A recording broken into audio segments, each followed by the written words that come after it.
Welcome to the podcast that's dedicated to making you a faster cyclist, the Ask a Cycling Coach podcast presented by TrainerRoad. I'm Coach Jonathan Lee, and we have, for now, the original podcast crew with us because we are awaiting Amber Pierce. She'll be a late addition to this episode. So we have our head coach, Chad Zimmerman. Hi, everybody. And our CEO, Nate Pearson. Hello, but I was not part of the original crew. I came in a few episodes later. That is a good point. That's right. Yeah. Correct. So Chad and I are OG. I have an important message now to read and hijack the podcast. And I think you know what I'm going to read. We got a message in from support, and this is what this person said. I don't know if it's a man or woman. They said, Mr. Nate, while I wait for the reply, please, I have a message for the one with the beautiful eyes. I love to hear your voice. You sound like an angel. And it's no wonder you work for TrainerRoad because you could be in one direction. So we're trying to figure out who this person was. And we can use our little brain teaser brains. And first, because they said Mr. Nate, it's not me because it's Mr. Nate and I have a message for somebody else. So it's not me. This person could be in one direction. So it's not Amber. Because that's one a boy, direction is all. That's a boy band. Yeah, that's a boy band. Yes. And then if we say, which one of you two, Chad and Jonathan, look like they could belong in a boy band? Yeah. Chad. I could be in a man band. A what? A jam band? A man band. A man band. You got to be the drummer like J.K. Simmons, right? It's like you got to be like behind, a jazz band. Behind the scenes, me in a boy band is just creepy. I could picture Chad with a giant bass. Yeah, just like in a dark thing with like some whiskey. For sure. That's Chad. So I think this person who loves your angelic voice and your beautiful eyes is a Jonathan fan. I guess so. Jonathan fans are relatively few and far between. Amber fans, as we all know, they're absolutely the majority. Head the list. It's actually, whenever we say Amber like that, it's actually Amber with 3 exclamation points in all caps. So people are big fans. I think the live stream is just like everyone left after you said, but she's going to be in later, right? So you got to stay. Maybe she will be in later. Stay. She can make it. I was worried about that. Yeah. We've got everyone's just skipping to the next one. We've got some awesome questions that she's going to be covering. Specifically, Amber in particular is going to be covering. So, but some of the things that we're going to cover in this episode. This is episode 267. We're going to cover FTP testing and why not just use your best 1-minute power, and we'll talk about the RAM test and how it relates to that. What VO2 max percentage is best for training. We'll talk about time trials for mountain bikers and variable courses, why athletes get lightheaded, and then we'll also be covering what workouts are best for weight loss, if we can get to all that. That's the goal. Sometimes and in fact, I should say regularly, our eyes are too big for our stomachs. So we try to cover as much as we can, but we don't get through it. I don't think we've ever gotten through every question that we wanted to ever in the history of anything. And when it happens, when we did like 245. Yeah, there's like an internal little high five that goes on in my head whenever that happens, when we can do that. Because we can make it happen as long as we don't talk about Cape Epic. Yeah, that has to happen. Bite your tongue, Nate. So one thing to cover really quick, the Successful Athletes podcast, if you're not subscribed to it, you are missing out. Tons of people are loving it and subscribing. You need to check it out. You can search it on whatever podcast program you use, whatever app you use, anything else. Successful Athletes podcast. Episode 8 was with David Curtis. We published it last week. He went genuinely like off the couch, not riding bikes, entirely off the couch. From in 9 months, he went from that to sub 9 at Leadville, followed TrainerRoad plans, was super diligent in his training, did a really good job of phasing in nutritional changes at the right time, executed really well on race day. So a ton to learn from him. And he's also an athlete. So he's half Hispanic and half Black, but living in an American mountain town, which American mountain towns have well-known diversity issues in the sense that they just do not have broad representation across that sort of a thing. So it's also, we get an interesting perspective in that regard as well, which I think is really good to understand. He changed his bike from a hardtail to a full suspension for very specific reasons. And his first time, by the way, going or first mountain bike ride, he just went straight to St. Kevin's because he heard that was the first climb, and he tried to do it, and he had to take a break 10 times going up, like off the bike, like take a break. And then he ended up going sub 9, 9 months later. St. Kevin's is the first climb at Leadville. Yeah, and it's pretty steep and pretty hard, and obviously you're up at 10,000 feet elevation and really tough, but he nailed it. So really cool episode, tons to learn from that. He's also a father of 4, so managing training and everything else for those that have jobs or tough educational careers or families. You can relate to this, I'm sure. of trying to fit in training amongst the rest of the stuff. So tons to learn there. Episode 9, which is going to be published next week, is with 2 individuals. So because they're teammates, and they've done a number of mountain bike stage races together as a team, namely Cape Epic. So Brandon Watson and Alex Mallet, forgive me. So both of them, we spoke with them about their tips on stage racing and specifically Cape Epic. So. Well, since you brought it up, I do have... Just kidding. Yeah, and they also pick, and like I said, they pick their winners for that one, which will be fun to amongst the group. So we'll get to see, they pick the winners and then those that most likely to have challenges. So by the way, so I am going to talk about it because Amber's not here and I'm stalling for Amber, but Amber keeps saying, this is a mind game. Because I'm like, Amber, are you worried about us? Because we're doing this, Sophia and I. And she's like, no, I'm actually worried about Chad and Pete. She thinks Chad and Pete are going to be the real competition, not us, which I think we all know she's out of her mind. But what do you think, Chad? I think she's right to be concerned. I mean, our goals are a little less focused than your guys. I mean, we still want to do really well and we're training very seriously for it. And we're going to be fast. We're going to have a good time. But I think that's the point. We're going to have a good time. So that could work for us. It could work against us. Most likely, I think it will actually benefit us over something as long as this. Chad's been training. Chad's been training. I've been seeing that sweet spot work. I'm 5 minutes in. I only got 9 months to go, so we'll see. We'll see. I don't think at a race like this you can go fast and enjoy yourself until you like at the end. Because in the middle, that's a fair point. Yeah, it's not enjoyable. I think that this is my anticipation for this race. There will be zero fun the entire week. It will be absolutely miserable. And then I have TikToks lined up afterwards. That we're going to do some really fun stuff. And Chad's going to be part of a lot of them that he doesn't even know. Yeah. Which I think that's everyone's favorite TikTok is when Chad's in it and he doesn't know that he's going to be in it.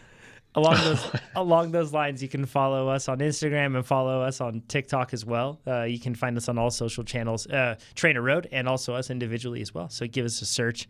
You can find some interesting content there. I'm genuinely worried about Amber because she has not ridden mountain bikes still. She still hasn't ridden them. And here's something to think about. And Amber, I wish you were here because we could share this with you, but she'll listen, I'm sure, in post. But the thing is, where she lives in the Northeast, it's hot and humid and slippery and rocky and rooty. So it's not like Cape Epic. But I don't think that will get better once we get into the fall, right? Once we get into the fall, it's probably more likely to rain, more likely to have those sort of conditions. So if she's going to ride in dry conditions or anything that emulates what she's going to experience at Cape Epic, now is probably the best time to try to get those sort of opportunities. And she isn't riding her mountain bike at all. So it's nerve-wracking. I would be nervous at least. She has to fly out to Reno because I've watching so much Cape Epic. It looks exactly like Reno, landscape. I'm like, hey, it's Reno, but it's, or northern Nevada. It looks over hard and dusty. And 2, it doesn't looks like a fire road race, but I keep seeing top level pros come into the finish and they're like, oh yeah, I crashed here. And I'm just like, oh gosh, the best in the world are crashing on a fire road race. What am I going to do? Seriously.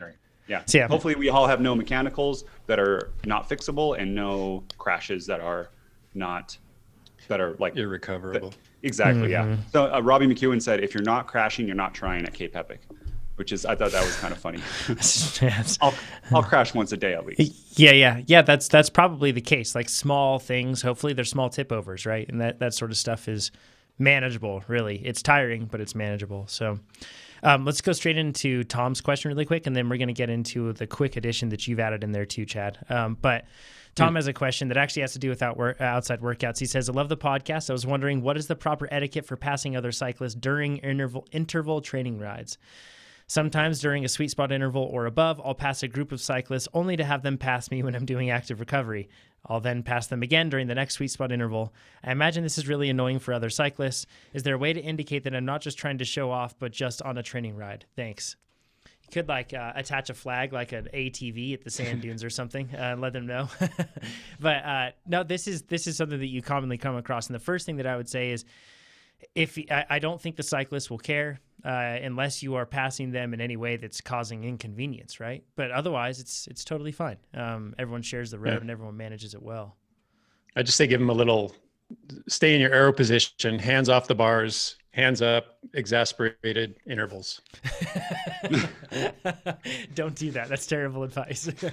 I've had this happen before, and it does feel weird because you're like, I'm not actually trying to race you. I'm just trying to do my interval, and they pass you, and then it goes like 3, 2, 1. Yeah. And then you're like, bam, here's my 30-second sprint. And then you sit up, and then they pass you again. It's just the way it is. Hopefully we can let people know that people are doing workouts outside. But some people will never know, and some people will think it's weird, I think. Yeah. I think another thing too is don't pass them too close, because that feels weird, especially if maybe you're a cyclist who doesn't know about people might be doing interval training, a little bit newer. It's just like a car passing you too close. It feels weird. So if you can, make sure you look behind, you don't get hit by a car, but pass 6 feet over on the side. And also this happened when Brandon, Pete, and I were jamming it in Washoe Valley. If you're going really fast, if you're going 30 and they're going 20, even more so, because that can be very, very surprising. And then if there's wind, you can't hear the person coming. Make sure you give them a lot of room, because it's like a jolt to see something coming up so fast on your side. And you can hear cars usually, but you can't always hear cyclists. So basically give room, and that's the way it is. And if you're on a climb, you just be like, I'm doing intervals. Yes. I was just going to say, you and can if always you're in a just group, say that. And if you're in a group, it's good etiquette to give them a heads up as to how many riders are following you. Just 4 more, 3 more, that sort of thing. So they know it's not a whole string of riders. They can relax once those few are through.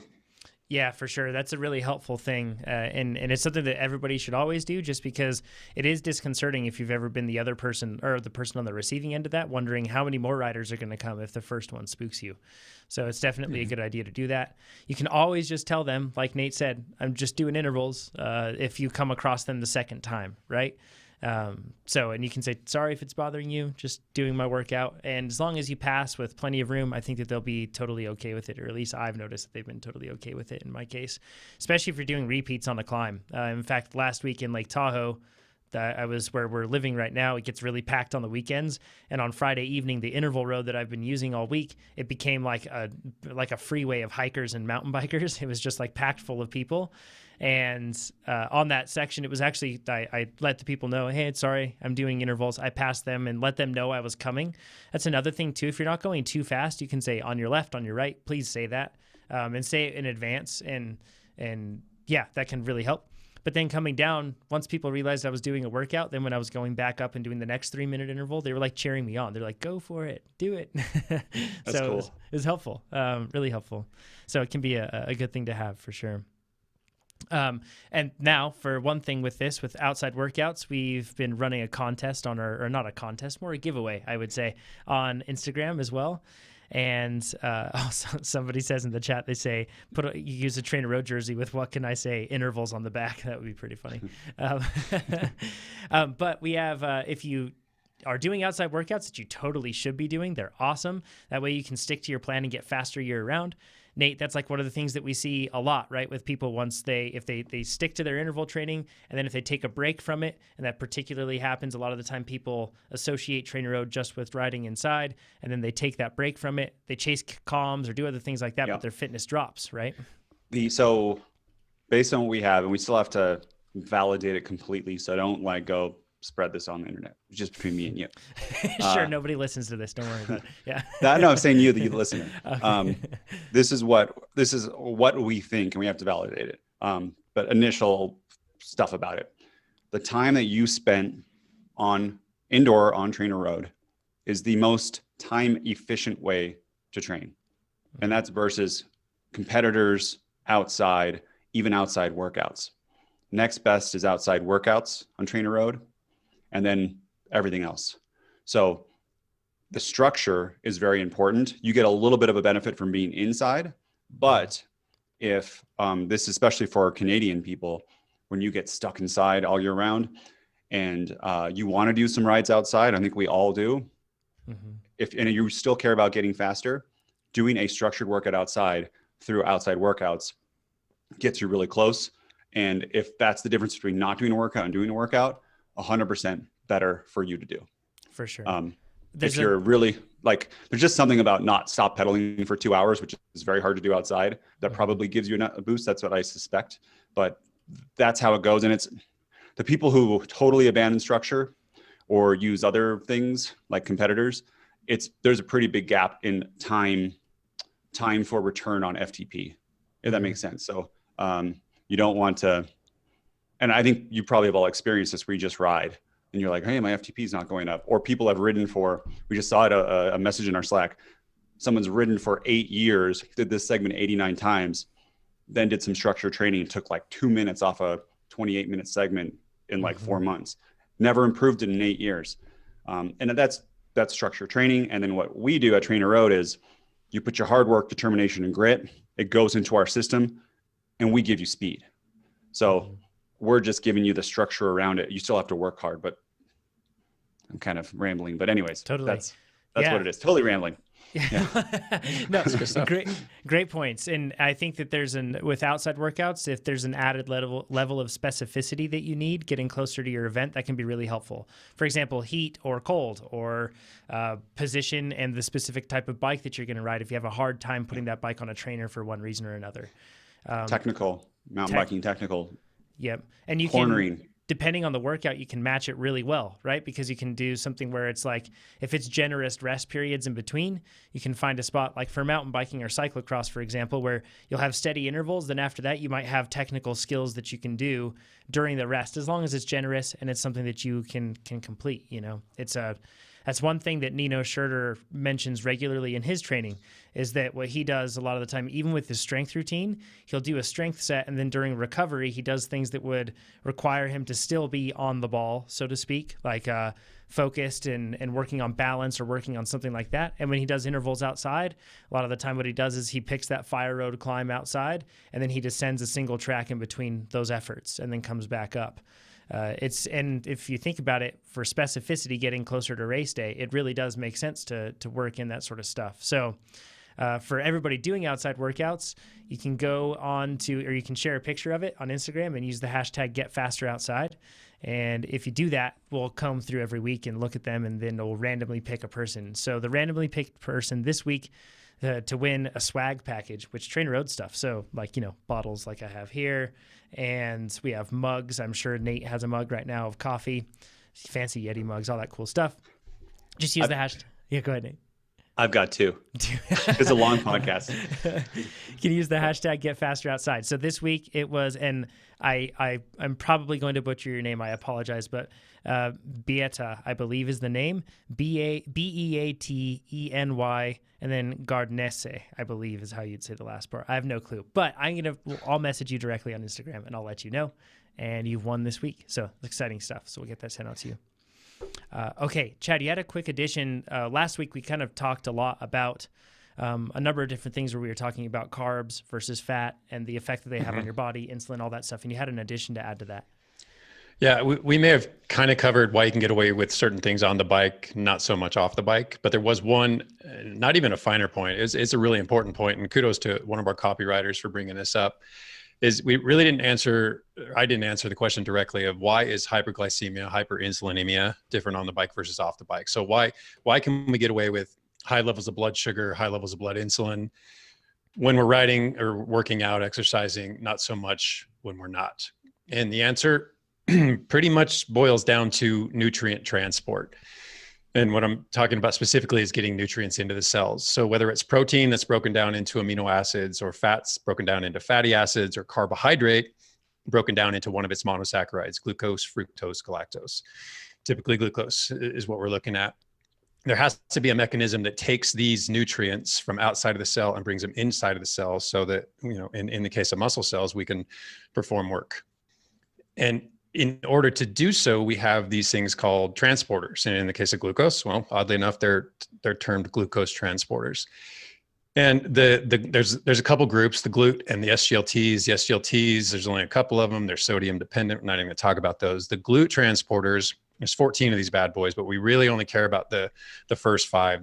They're by far the most important ones.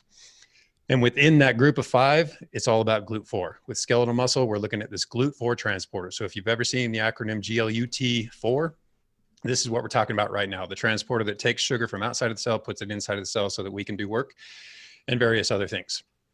And that's effectively their job. So you could think of GLUT4 as our removal of glucose from circulation mechanism.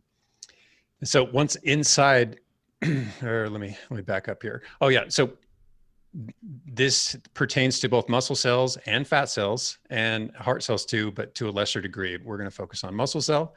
This transporter is stored inside of the cell, but it can translocate to the outside of the cell. So inside to outside, and basically it just forms a channel. And these little channels from the inside to the outside serve as glucose bridges. And in the case of muscle, once the glucose makes it into the muscle, it really has three fates. We can either metabolize it in the moment because we're working hard enough to necessitate its use, or we can store it as fat. If you remember, we talked about intramuscular triglyceride stores or intramuscular fat stores. Good in the case of endurance athletes, not so good in the case of sedentary folk. And then finally, we can chain all those little glucose monomers together and make glycogen, a big polymer of stored energy that we're going to use in that very fiber down the road.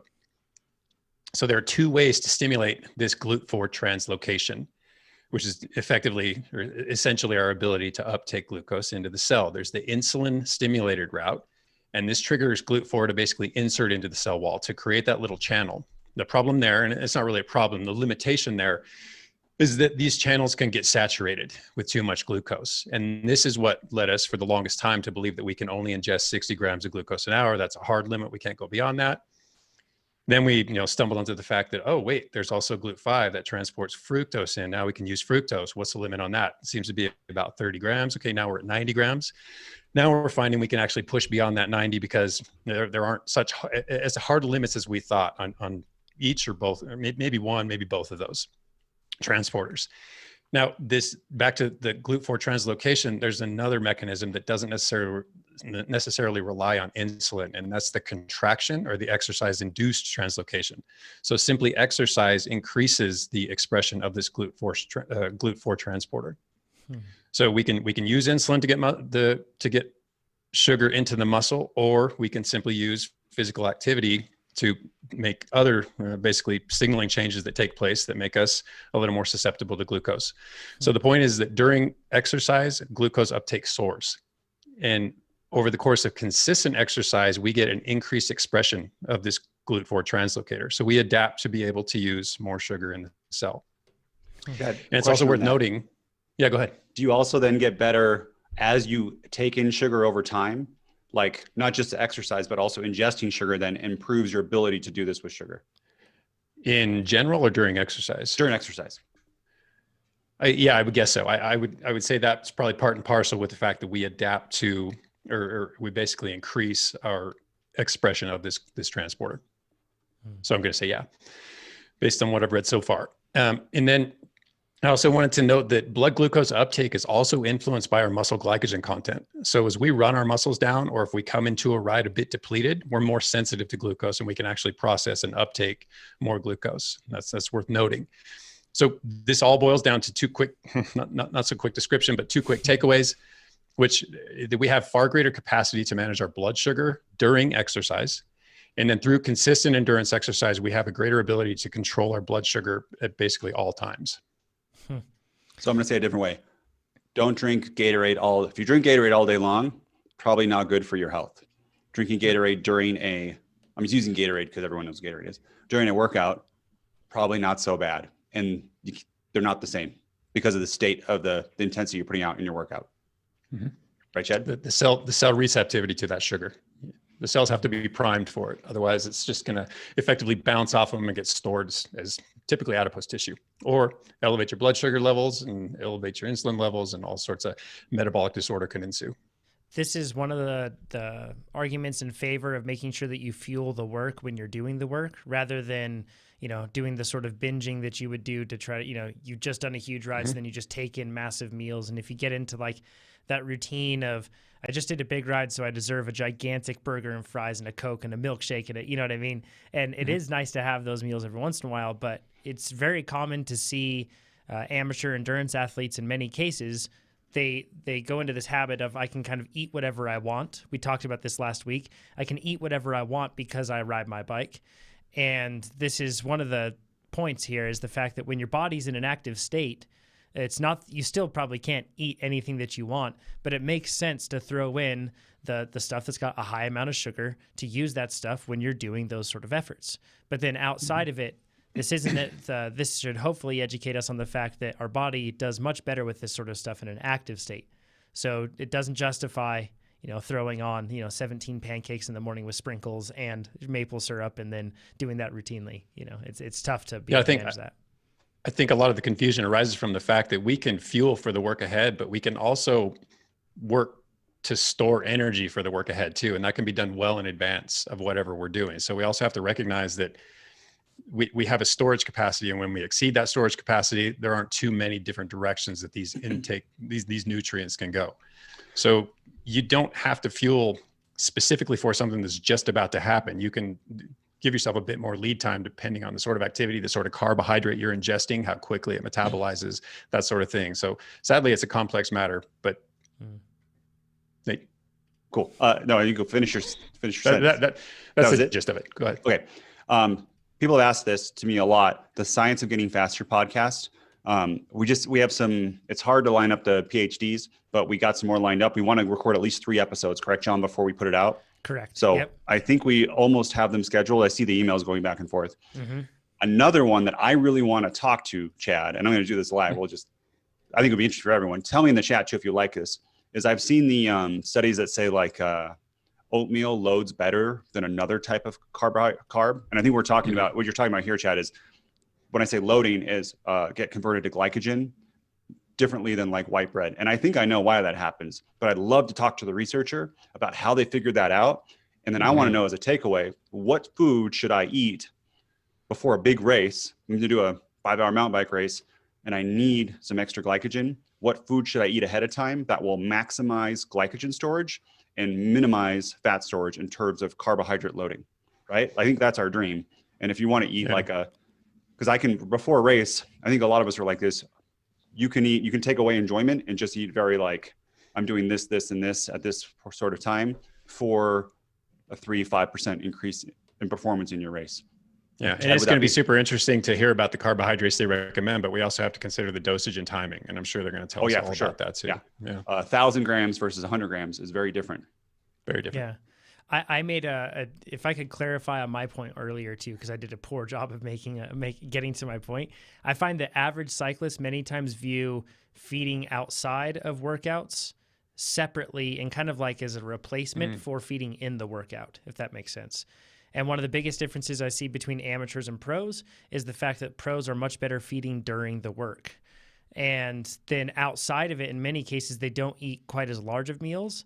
They eat consistently and they take in high quality food, everything else, but it's not like 7 plates of spaghetti just before that big ride, right? It's just more consistent. They eat a ton. I'm not saying they don't, but they view eating during the ride and outside of the ride as complementary rather than a replacement. Many times amateurs just eat a bunch beforehand, so then they don't have to eat during the ride. And that's just a good way to hurt yourself in terms of performance. And then just like you shared, Chad, also in terms of long-term health, it can be detrimental as well. So eat when you're on the bike. It really does help. It makes you go faster. I know that sounds logical, but we're all really bad at doing it. So let's go into Ben's question. He says, I think this could be an extremely quick question to answer, but may also provide an opportunity to elaborate. Either way, I'm sure I'm not the only one this applies to. On your FAQs for the ramp test, it states that you use 75% of the rider's 1 minute peak 1 minute power. And he says, okay, so on my last ramp test, my best 1 minute power was 325 watts. However, if I look through my personal records, I can see that my best 1 minute power is 442. And he's talking about that taken from a ride outside of the ramp test. So having done the calculations, there's a difference from best versus ramp test to almost 90 watts. So the question is, why is that? Thank you and have a terrific day. He also said, P.S. I recently used your tech support. My issue was resolved and I even had follow-up to ensure I was happy that everything was all sorted. Best tech support ever. Thank you to our support agents. We probably don't mention this nearly enough because they don't get the limelight probably, or certainly that we do here on the podcast, but they are awesome and you put a huge amount of effort in that regard. So thanks to all of them. And also happy birthday to Ryan Standish, support agent, and it's his birthday today. So Chad, I got this one. Okay. Yeah, I know you do. I see your comment. Take it away. Nuances. It's Ben. The reason is because it ramps. Bro. Yeah, don't forget the bro. Read the whole sentence. Yeah. It ramps, bro. That's what I wrote down. It because it ramps, bro. But yeah, I mean, it's way harder to have those steps ahead of time than to be totally fresh and go out really hard too. That is the gist of it. That's the short answer. Let me do what I do and give you the long answer. So it's not 1 minute power. It's great. It's a graded exercise test. So 1 minute power is really only good at measuring 1 minute power. It doesn't even tell you what your anaerobic capacity is, what your fatigue profile is. It tells you what you can do for a minute, and it changes all the time. Whereas when we use a graded exercise test, we're gradually overwhelming a system to the point of not breakdown, but failure. You know, whether that's volitional, you choose to do it, or you just get pushed to a point where your muscles simply won't allow you to go further. In any case, you stop. And that escalation up to that point and that final minute, and the way we look at it and process it and apply that 75% reduction allows us to really effectively, as we've found, predict your FTP and give us that anchor for all of your training zone and all of your training to follow. So essentially, over the course of a ramp, when we step things up, we're maxing out your aerobic capacity, and we're even allowing for a little bit of anaerobic contribution. And then, like I said, we're estimating your FTP off of that. If you do, I mean, you simply can't compare your maximal 1 minute power when you're fresh to your 1 minute power at the end of a graded exercise test like that, or really anything. Just go up a hill and work a little bit harder every couple of minutes, and then see what your 1 minute power looks like at the end of that versus rolling easy for 10 minutes and then going full gas for a minute. They won't compare. And basing your training zones on that 1 minute power, and this could be a pretty fun experiment for you, see what sort of training zones get prescribed if you use your full on 1 minute power to anchor your training zones. It'd be brutal. It's also worth recognizing that even over the course of, you said 19 days after your ramp test, you could see a decline in 1 minute power. I mean, these are energy systems that train relatively quickly and detrain relatively quickly. So that's another reason why, I mean, just to heap it onto the obvious reasons why we couldn't use 1 minute power to anchor training recommendations. 1 minute power by itself too is too much anaerobic contribution. It would go crazy. I would be at least half at that point, roughly. 460 watt FTP. This is my last time I did 1 minute power was racing last year. So that would be insane. I could not hold that for any amount of time. Yeah, seriously. Yeah, the graded exercise test gives us a better bearing on your aerobic capacity, and that's really what we're chasing here. We actually want to minimize that anaerobic contribution, and we found that with 1 minute steps, and I think we come up like 2.5% each step, whatever it is, we do it in such a way that we do minimize that anaerobic contribution.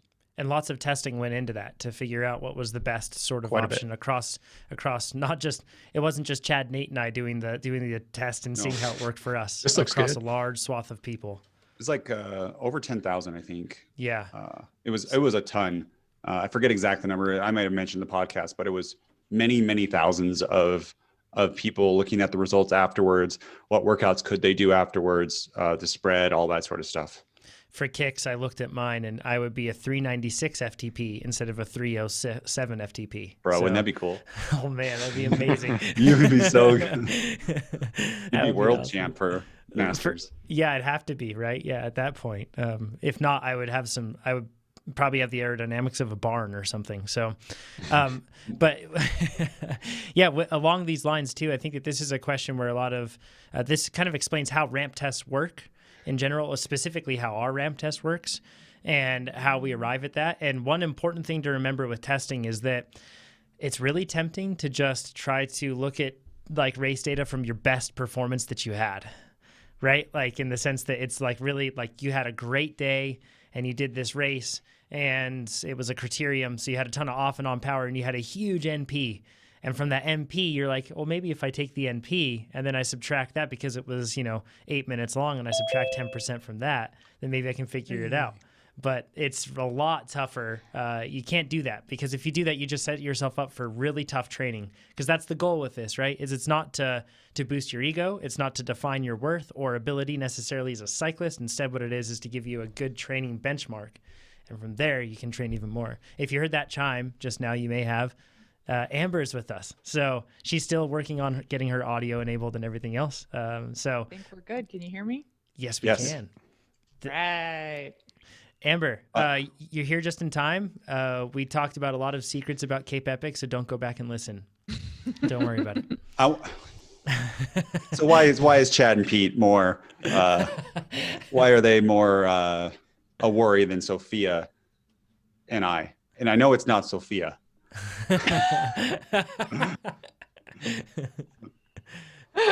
Please tell me, Amber. I'm a big boy. I can take it. Oh, that was a question? I thought you just answered your own question. This is it. This is what I'm talking about. This is the trash talking Amber. Okay, we can move on. I'm just going to go cry. Amber, it's all love, you guys. It's all love. Amber, you're jumping in just as we're wrapping up the ramp test question about why we use that instead of using any sort of a ramp. And you actually put down a note here on like the fact that, and I just mentioned that you can't just like cherry pick from the best, race that you had and you pick that power and then you try to use that for your training benchmark.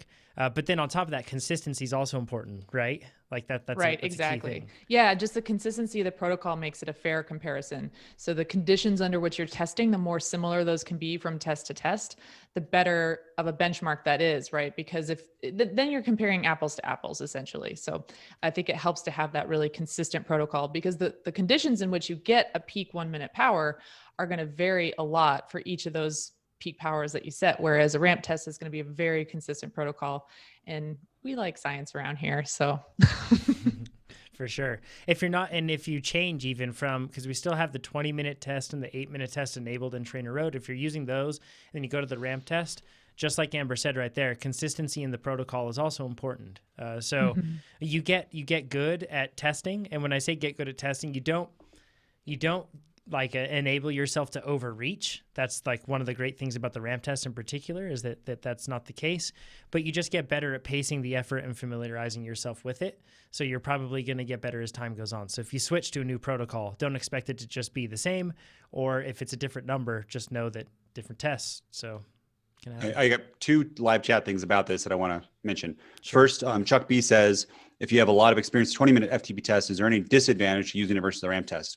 Well, we've seen the problem with those sustained maximum output for a long time is that you have to pace correctly in order for it to be a good representation. And we see a lot of people do improper pacing, and then it's always going to be a lower result than it would have been.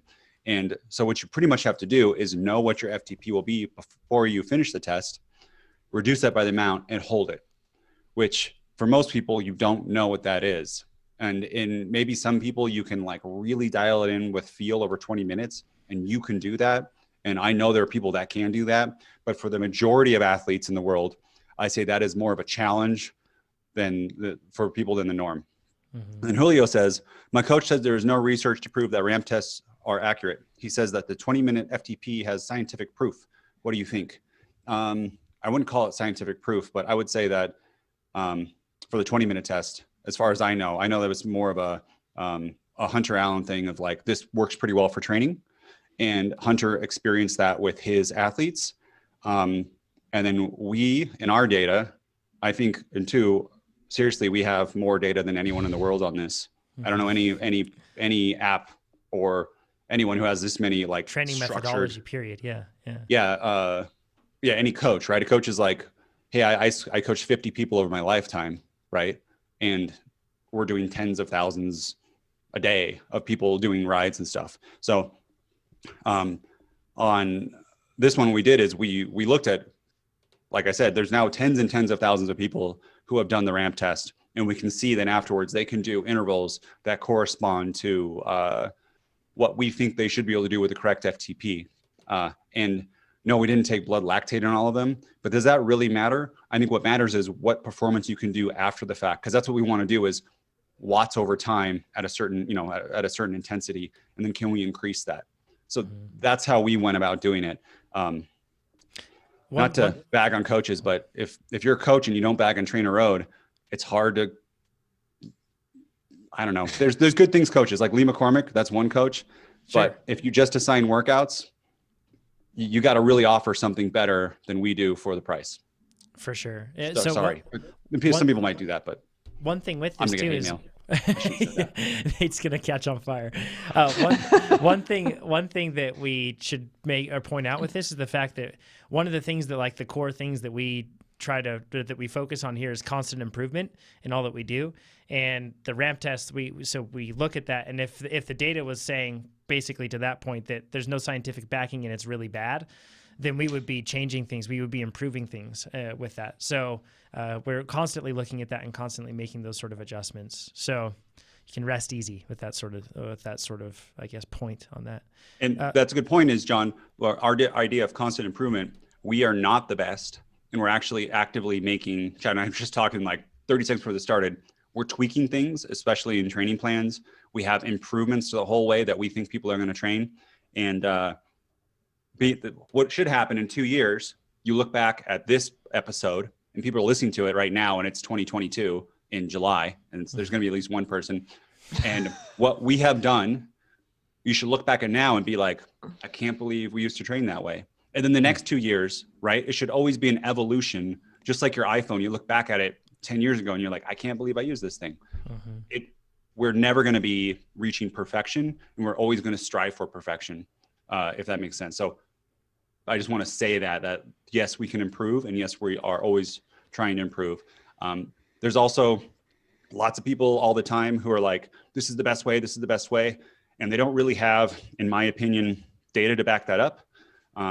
They have like experience with a few athletes, and we do look at all those things. And we're constantly trying to, like, we don't pick a method and then die on the sword by that method, because if there's something better, it goes into our ethos of we want to be better. So let's just change it and get better, rather than saying like, oh, that's going to make us look bad, so we don't want to do that. I hope, I don't want to address each one individually because it just starts a war, but I want to make it, we want results pretty much. That's what we care for, results. Yeah. And based on evidence, and we're willing, we're constantly examining the evidence, and we're constantly evolving as the evidence evolves as well. Yeah. And a lot of this stuff too, we need more evidence. And that's some of the stuff that Amber's working on, right? Like the more data we have, the more, the better decision we can make in training. Little teaser. You're all going to love what Amber's going to put out. Plug. Get ready to pull the plug, loose lips sink ships. Yeah, exactly. Let's go into Chris's question. He says, I haven't seen this covered before, so I wanted to check with the experts. When training with power, we are always given a range for any given zone. If you're using TrainerRoad, you'll see a specific target, by the way, and it will give you that target. However, if you read Chad's workout descriptions, in many cases, he'll say, this is the ideal range that we want you to stay within, depending on the workout. And, so he wants you to work within there. So just as a heads up for folks, that's the kind of the context we're talking about. He says, when training with power, we are always given a range for any given zone, VO2 max being 106 to 120%, for example. Knowing this is the case, should we always be approaching these with the mindset that there is more benefit to training at the higher end of that range? For example, 120% versus 106% to reap the maximum gains. Or will we see the same benefits from backing off and preserving some energy by targeting the lower end of the range? I'm especially curious about this for sweet spot, VO2 max, and endurance zones, as these are the three that make up the majority of the training most of us aspiring athletes spend our time in. So he says, thanks for all the great advice you guys provide, and not only to your own, but to the greater cycling community as a whole. It's our pleasure, Chris. We love doing it. So that's a great question, because, Chad, I could see this going a couple ways, right? So let's say that you have like 112% is your target for VO2 max, and you're like, I feel great today. I want to ride at 120% because I want to get more value from this workout. Or the opposite. You're riding at 112% and you're like, ooh, today is a rough day. I'm going to back it down to 108% because it's a rough day. And as a result, the conclusion that could be made based off of the supposition here is that I'm getting less value from the workout, right? Yeah. So it's all very logical too. It's just not very physiological, because energy systems function along a continuum. We know that we're never exclusively in one, exclusively in another. There's no hard line where you stop being one thing and start utilizing another energy resource. We have our toe in several different bits of water. And you could look at it pretty simply if you just consider what's termed a power duration relationship. And if you've been training with power for any length of time, this is absolutely a term you've come across. And it says quite simply that, the longer the efforts, the shorter the power, or I'm sorry, the lower the power. And then the shorter the efforts, the higher the power. This is just the way it works. You can't go high power, high duration. I suppose you could go low power, low duration, but to not much effect. But Chad, I just want to do all the watts all of the time. Yeah, right. Just make it say 400. Sure. Go ahead and do that and see how long it lasts and see where you get. It's not going to pan out. We have the data. So this is simply to say that the interval duration is going to dictate where within each band of power, and let's call it that. It's not it's a range, but I like band of power. Where exactly is going to depend on your discipline specifics. So each of these bands is energy system specific. We get within this band and we're targeting particular adaptations, particular types of race performance that we're going to become capable of should we stay the course. And then time within each of these particular ranges or bands is likely to achieve really similar training adaptations across the band. So it's not as though if you're at 105 versus 120%, you're going to get a drastically different change in your VO2 energy system. If you're at 88 versus 94, your sweet spot intervals are going to be different from one another. Or even if you're at 56% of your threshold, all the way up to about 75% of your threshold, that the aerobic adaptations are going to be drastically different from end of range to end of range. So the power percentage really just limits how long you can stay there. And that's only really meaningful in terms of, and the term often bandied about is time in zone. I'd like us to get used to using time and energy system. So zone is not as descriptive as I'd like it to be. Energy system, I think, is a bit more.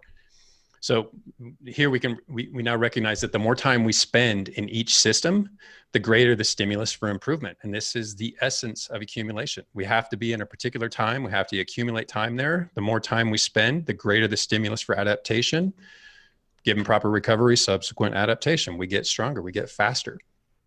But progression is really the overarching objective here. And it includes accumulation, but it's not limited exclusively to that. Sorry, this page refreshes really slowly sometimes. Okay, so when it comes to accumulating time within each of these energy systems, you just have to look at what you need to be good at, because there can be a really tight range depending on what you're after. And if you're a full distance triathlete, maybe you need to be specifically, over time, really tightly within a 75% to 78% of FTP range, because that is going to be strictly applicable to what you're going to do at some point. So you're really heightening the power work ratio at the highest end of the range relative to what you need to be able to achieve. And that takes different shapes depending on different disciplines. With road racing, maybe you need to be really good at 120% repeats, but you need to be able to repeat them many times over. When it comes to time trialing with the threshold range, which is where you're going to be operating, maybe that's a 98 to 102% range. So you have to be really good within that specific range. It's all relative to where you need to be. And all we're really after is working towards, in the simplest terms, a higher work capacity. We need to be able to do more work. But the improvements we're chasing have to be specific to our goals. They have to suit the discipline that we want to be particularly good at. Yeah. And basically, this is exactly what training plans do. They isolate. We broadly approach each of these energy systems, and then we narrow over the course of each phase transition to the point where when you emerge from your specialty plan, you are finely targeted. You're specific to what you need to be good at. Right. I think this is such a good point, because Chris is asking about what gives the greatest benefit. Well, benefit is subjective, right? There's no one answer to this. So what's going to be the greatest benefit to you is really going to depend on what your goals are. What is it that you're working toward? Like Chad said, what is it that you need to be able to do? There is no one answer to rule them all here. It's very individual, and it really comes down to what do you want to be able to do? Probably the most focused example of that is like a 40K time trialist, right? Like somebody that's really focusing in on that. They could care less about their power except for that 50-minute, if that's like their goal, right? Like they want to be for 50 minutes, what sort of intensity can they maintain for that?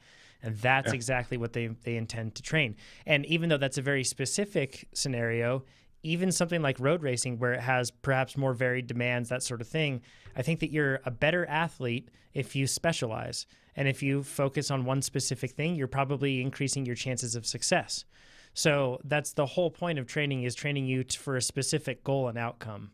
And so once again, it's not just do more and more will be better. It's do what you need to do.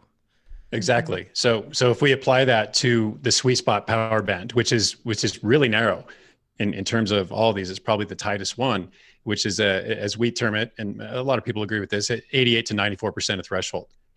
And if we're doing this, say, for 20 minutes at a time, we can steer each 20-minute interval at a different end of that range and achieve a different outcome based on what we're looking for. So in the case of maybe a 6x20 workout done in the sweet spot, big workout, mind you, we can take the recoveries in between those, start them at 3 minutes, which, this already assumes a high level of fitness. Is probably something that's going to happen in a later phase of training, but take that 3-minute recovery, shave it down to 2-minute recoveries.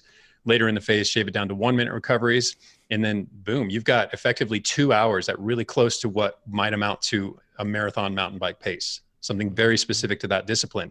You can take those same 20-minute intervals, do 3 of them, do it at the higher end of the range, 94% of your threshold, big, long 10-minute, really recuperative recoveries, thermoregulation does its job. You can get some food in, some liquid in, and then hit the next one. Gradually, we trim those down to 5-minute or eventually, and then down to 2-minute. And before you know it, you've got 50 minutes very close to your time trial power if you're a 40K time trialist. So each end of that range can be really specific to the discipline you're pursuing. And to that point too, what those workouts Chad said, that 3x20 with the shorter rest, in the same time, that could still have the exact same TSS, each one of those workouts. Yeah, so real you close, can't, if not the same. And we're probably guilty of this too, but I think a lot of people live and die by TSS, where if you can do that last workout of 3x20 with 2-minute rests versus you start with 3x20 at 10 minutes rest, I think we all know you're faster if you can do 3x20 at 2 minutes rest. If 3x20 at 10 minutes rest was challenging. That's right? a great example. Yeah. And so TSS is useful. I love how Amber said it last week. She said TSS is like a limiter, a governor, where you don't want to ramp too quickly because you'll burn out, but it doesn't necessarily mean you're fitter or that you're not getting fitter by the amount of TSS. It's not the end result. The end result is the watts over time. That's what shows if you're getting faster. Yeah. And that's really what you should be the end result of what you're chasing, rather than a specific this many weeks of average training stress.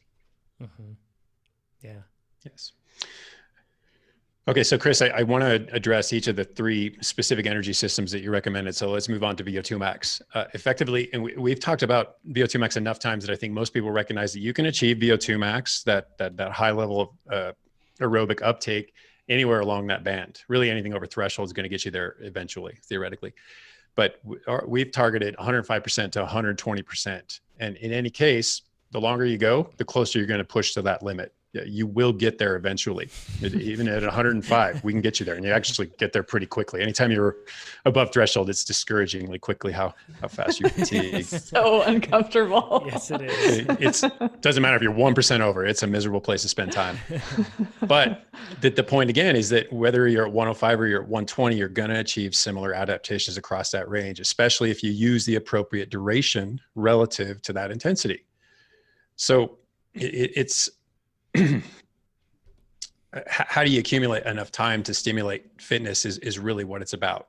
So if you've reached a point where 27 minutes at 120% of your threshold, and this is a real thing, this is a 3x3x3, that workout's out there, it's commonly applied, then what's the next step upward? You're at 120, but now maybe you go 7x4. Now you're just a minute longer at a slightly lower intensity, a slightly lower percentage of threshold, but you might get more time at that high percentage of VO2. Maybe then you step up to a 5x5, which is substantially less duration. Now you're only 25 minutes and you drop it way down to 114. My heart rate is going up just thinking about this right now. Just for the record. I also really like that, how you said just a minute longer. That was where my heart kind of started jacking up. Like with VO2 Max work, if you tell me just 15 seconds longer, I'm like, that's a tall ask. but I gave you a 2% reduction, so deal with it. It'll be all right. Yeah. And then we can get hyper specific within that. And we're kind of drifting away from specifically targeting that range. Now we're getting all over the place, but this is I guess just a little testament to how important the specificity is when we get into something like those reduced amplitude bill outs, or those ones where you're at 88% or you're 120, then you come back to 88%. And even that, we can't say you're at specifically over the course of that. I mean, I suppose you could look at average or normalized power, but in that case, we don't even care really where we are within that range. We just care that there's a high level of oxygen uptake, and we're doing something that's really similar to the demands we're going to face during a race. Mm-hmm. Yeah, I think that preps you. Oh, sorry, Nate. One quick thing. Once again, that preps you so well for the dynamic nature of a race. So once again, even though we're talking about the energy systems that you work and everything else, these are the energy systems that you work on race day, right? And it's really important. Sorry, Nate, go ahead. I want to say another thing, because these types of workouts can be very hard. And we talk about too, like Chad's doing the time inside of his own, right? And that's very important. And I just had one, I did, what was it? Bear's Peak, which is like 5 times 12 at like 95 to 99% threshold. Then it has a warm up too, that gives you like an extra 5 minutes at threshold. So 65 minutes. And I had the Sunday workout and I had a hard day that day, and I did not nail that workout. So I took some breaks in the middle of it. I still got 60 minutes out of 65 minutes at 95 to 99. And I think what happens to a lot of people too is you do that and you go, I'm a failure. I need to switch my training methodology. Everything is wrong. When you really did 60 out of 65. It was ETAP's fault. But like, yeah, you think of everything. I have coronavirus now, obviously. Right. But what happens, you should not progress to the 15-minute intervals, but you still got a lot of benefit. Amber says one of our meetings here, you still got a ton of benefit from that workout. You just aren't ready for the performance to go to the next step. So it's not like I should have just not worked out, right? Oh, it's not a loss. Exactly. It's not a loss. It's just, you're not progressing to the next phase, but it's still really, really good what you did. And in VO2 Max, man, you have to be mentally firing and physically firing to be able to nail it. Yeah, it's all gains, right? So you might not have progressed to the point that you were hoping to that day, but you still progressed. It was still forward progression. And again, progress isn't always linear. One of the things that, so Chad's talking about the VO2 and the specificity of what you're going to need to be able to do. And we talked earlier about how road racing in particular can have really, really variable demands even within one race. And so one of the things that I used to do, and I'll just share this because it might be valuable to somebody listening. I know we don't have a lot of races on the calendar right now, but in the future, when you do, you want to be able to train all these energy systems so you can be really flexible and adapt to what's happening in the race. But one of the things that you can do to plan ahead is to study the race course. So if you know, for example, amateur nationals or elite nationals is going to be on a particular course, look at the course. And we've talked before about selection. So what part of that course do you think is going to be really selective? So one of the national championships I did, there was one particular hill. It was not long, but the first part of it was really, really steep. And then it kind of eased off a little bit, but it's still pretty steep. And it was only like a 4-minute effort, but it was going to be very selective because of how steep it was and how tricky it was going to be to get into position coming into that climb. So one of the things I did to train for that race was I identified this selection point is going to be a very hard 4-minute VO2 effort on a steep section of terrain. So that was what I trained. I really focused on that 4-minute effort in the VO2 max zone. So don't think that just because you're a road racer, you have to be all over the map, or because you're not doing a 40K TT, you can't specialize. You can do your homework and study what parts of the race are going to be most selective. What is going to be the part of the race that's going to make the biggest difference, especially for you, look at your own strengths and weaknesses and see like, what's the point that's going to be the toughest for you, and train that particular part of the race. And that can be really, really, really helpful.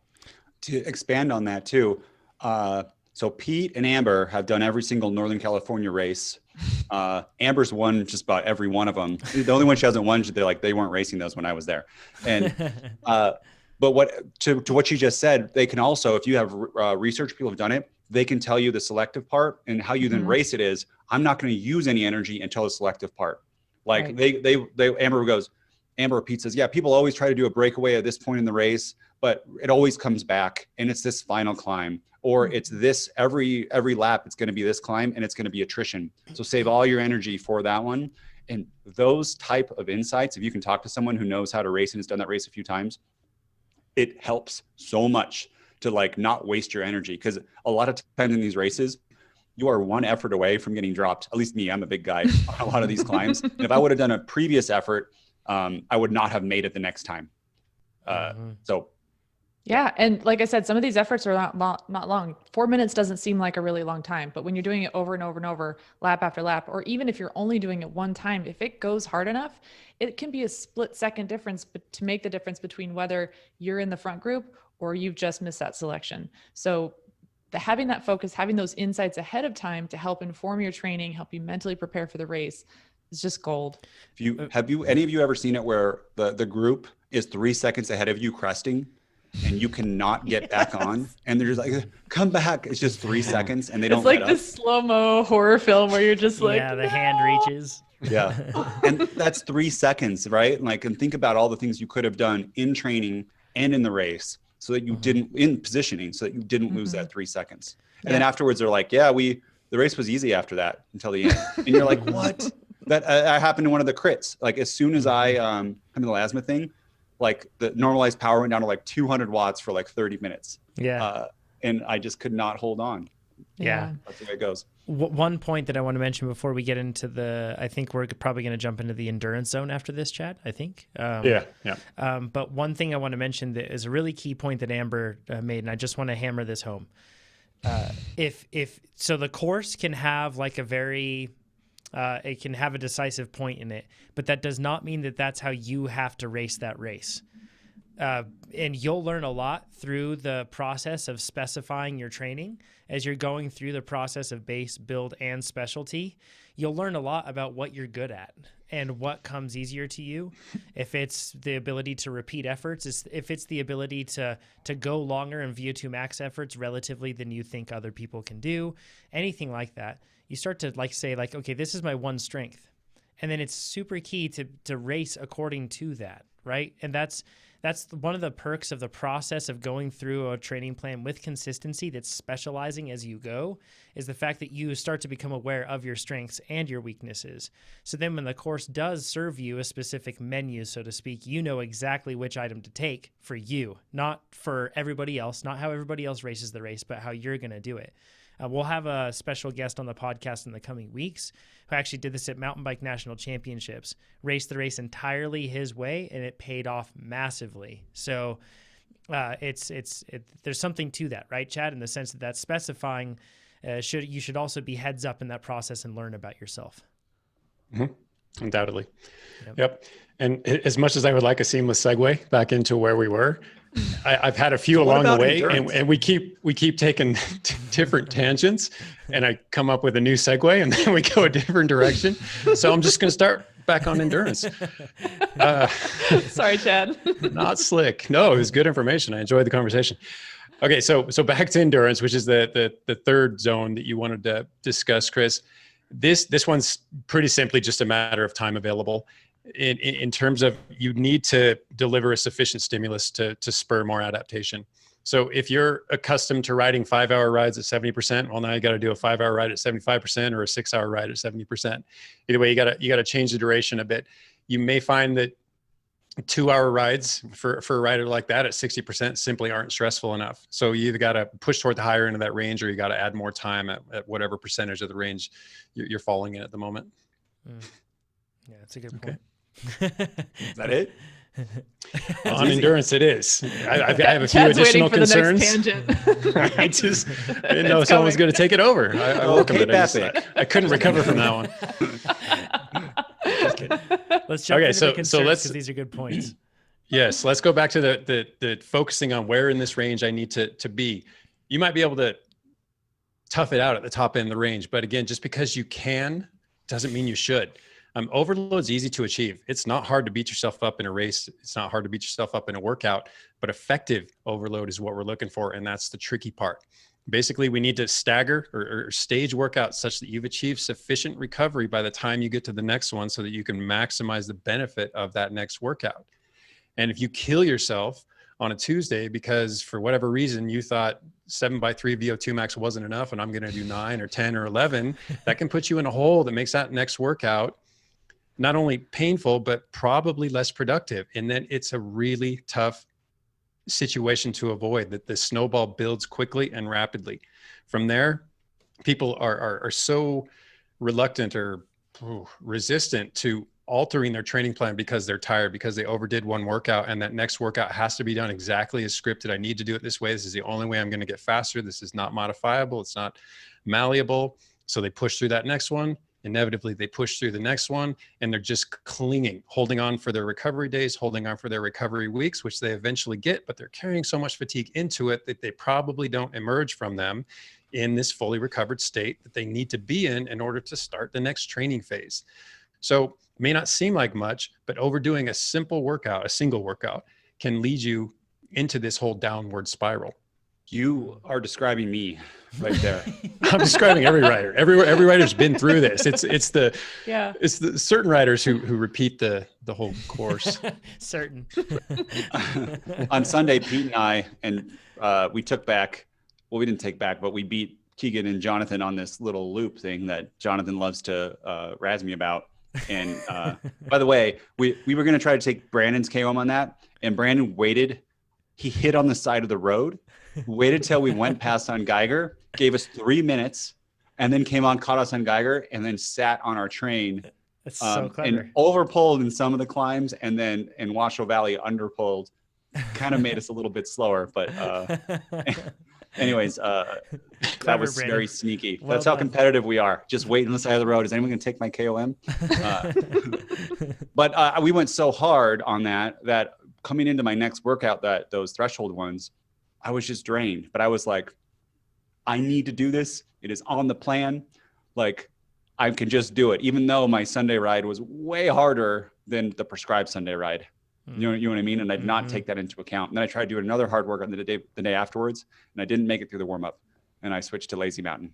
Well, it's really hard to kind of lose the plot and to stop recognizing that what you're really after is improving your race performance, and you get a little short-sighted and you just focus on the workouts, you just focus on the ride at hand.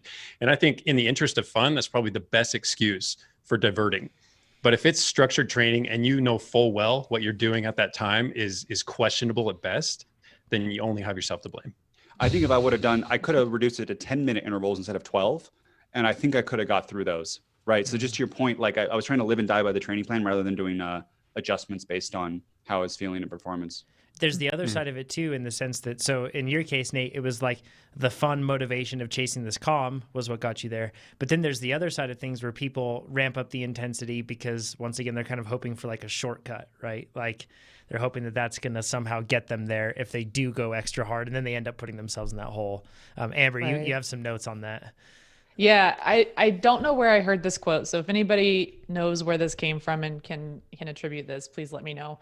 But the quote is this: when you're in a hurry, take the long, sure path. This is not the time for shortcuts. So when it comes to training, this is never more true than with training, right? Because steady progression, and we've said this so many times before, consistency is what prevents these kinds of setbacks. So tackling too much too fast, when you're in a hurry and you're trying to take a shortcut instead of taking that long, sure path, tackling too much too fast is going to require you, ultimately, at some point, it will catch up with you and you will have to step back to recover, either from fatigue or illness or injury. It will catch up to you.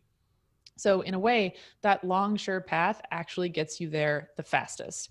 And ultimately also with a more robust and stronger foundation of fitness.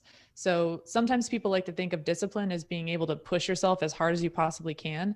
Honestly, the hardest part is being patient and having the patience to stay the path and be consistent, and then to believe in the process, even when the progress is not linear. So as Chad is saying, taking those long-term objectives into consideration, that's where the discipline is actually the most difficult. And so it's an easy thing to conflate and think that it's just about like, oh, just go hard as I can, and that's when I'm being really disciplined. No, sometimes it really is about, okay, I'm just going to do the workout today. I'm going to do it the way it's prescribed. And then I know I'm going to be ready for tomorrow.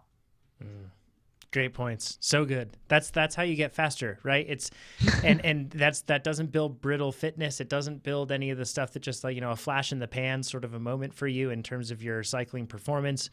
It's the sort of thing that you can rely upon when you've done that. It's just, I mean, it sounds really logical right now, but we're really good at being illogical once we get on the bike and, pushing too hard or not, changing things that way. So that's a quick clip. And I wonder how many people too have like, you do it and you go through like a phase and you get a small increase and more is coming, but you lose it and you're like, I need to change everything. Like I need to change something in my life. Maybe if I should start to lose weight right now too. You're like actually just around you're just around the corner, right? From exactly. Yes. But you were so close, but you have not been consistent. Or you lose your consistency, you change stuff, or you try to accelerate, you put your foot on the gas. And then that's actually worse. And I've done that too, many times. I'm trying to be more, what is a kind athlete? I think that's what Amber says. Like just be kind to yourself. Yeah. That's hard to be your own best ally. Yeah. Let's get into Josh's question. This is a situation that I think a lot of us are going to be facing in the next year, most likely, when we talk about events. So Josh says, I'm a high school cross-country mountain bike racer. What he means by that is he's racing in the NICA League, which in the United States is the National Interscholastic Cycling Association. I believe that's the acronym, but it's a massive group of teenagers basically in our country that for school sports, they get to race mountain bikes. It's amazing. It's super cool and growing all the time.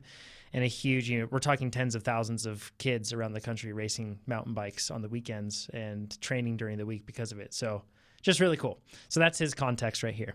He says, due to COVID-19 restrictions in my state, which is Arizona, the races have changed to be a 20 to 30 minute mountain bike time trial.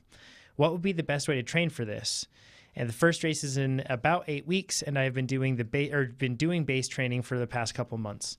He gives some other detail. He says the course is very fast and has lots of short, steep climbs. The race is at 7,000 feet, which is about 2,100 meters, and I live in Phoenix at around 1,000 feet or 300 meters. He mentions also that he trains 10 to 15 hours a week. And he says it's insanely hot in Phoenix, which makes it hard to do rides much longer than 3 hours. It makes it hard to walk 3 minutes from my car when I'm visiting my in-laws there, Josh. So I don't know how you do that. Most people get up really early and they train extremely early in the morning, like before the sun rises, at least that live there in Phoenix. So this is a really common scenario that's going to be unfolding, I think, for quite a number of races in the sense that where possible, they're going to, whether it's like waved starts with small groups or it's individual time trial races, that's going to become much more common. We're seeing it with a lot of races that are existing, not just this mountain bike, just the mountain bike racing here for NICA racers. But there's something that's interesting. This is a 20 to 30 minute mountain bike time trial. It's still on a mountain bike course.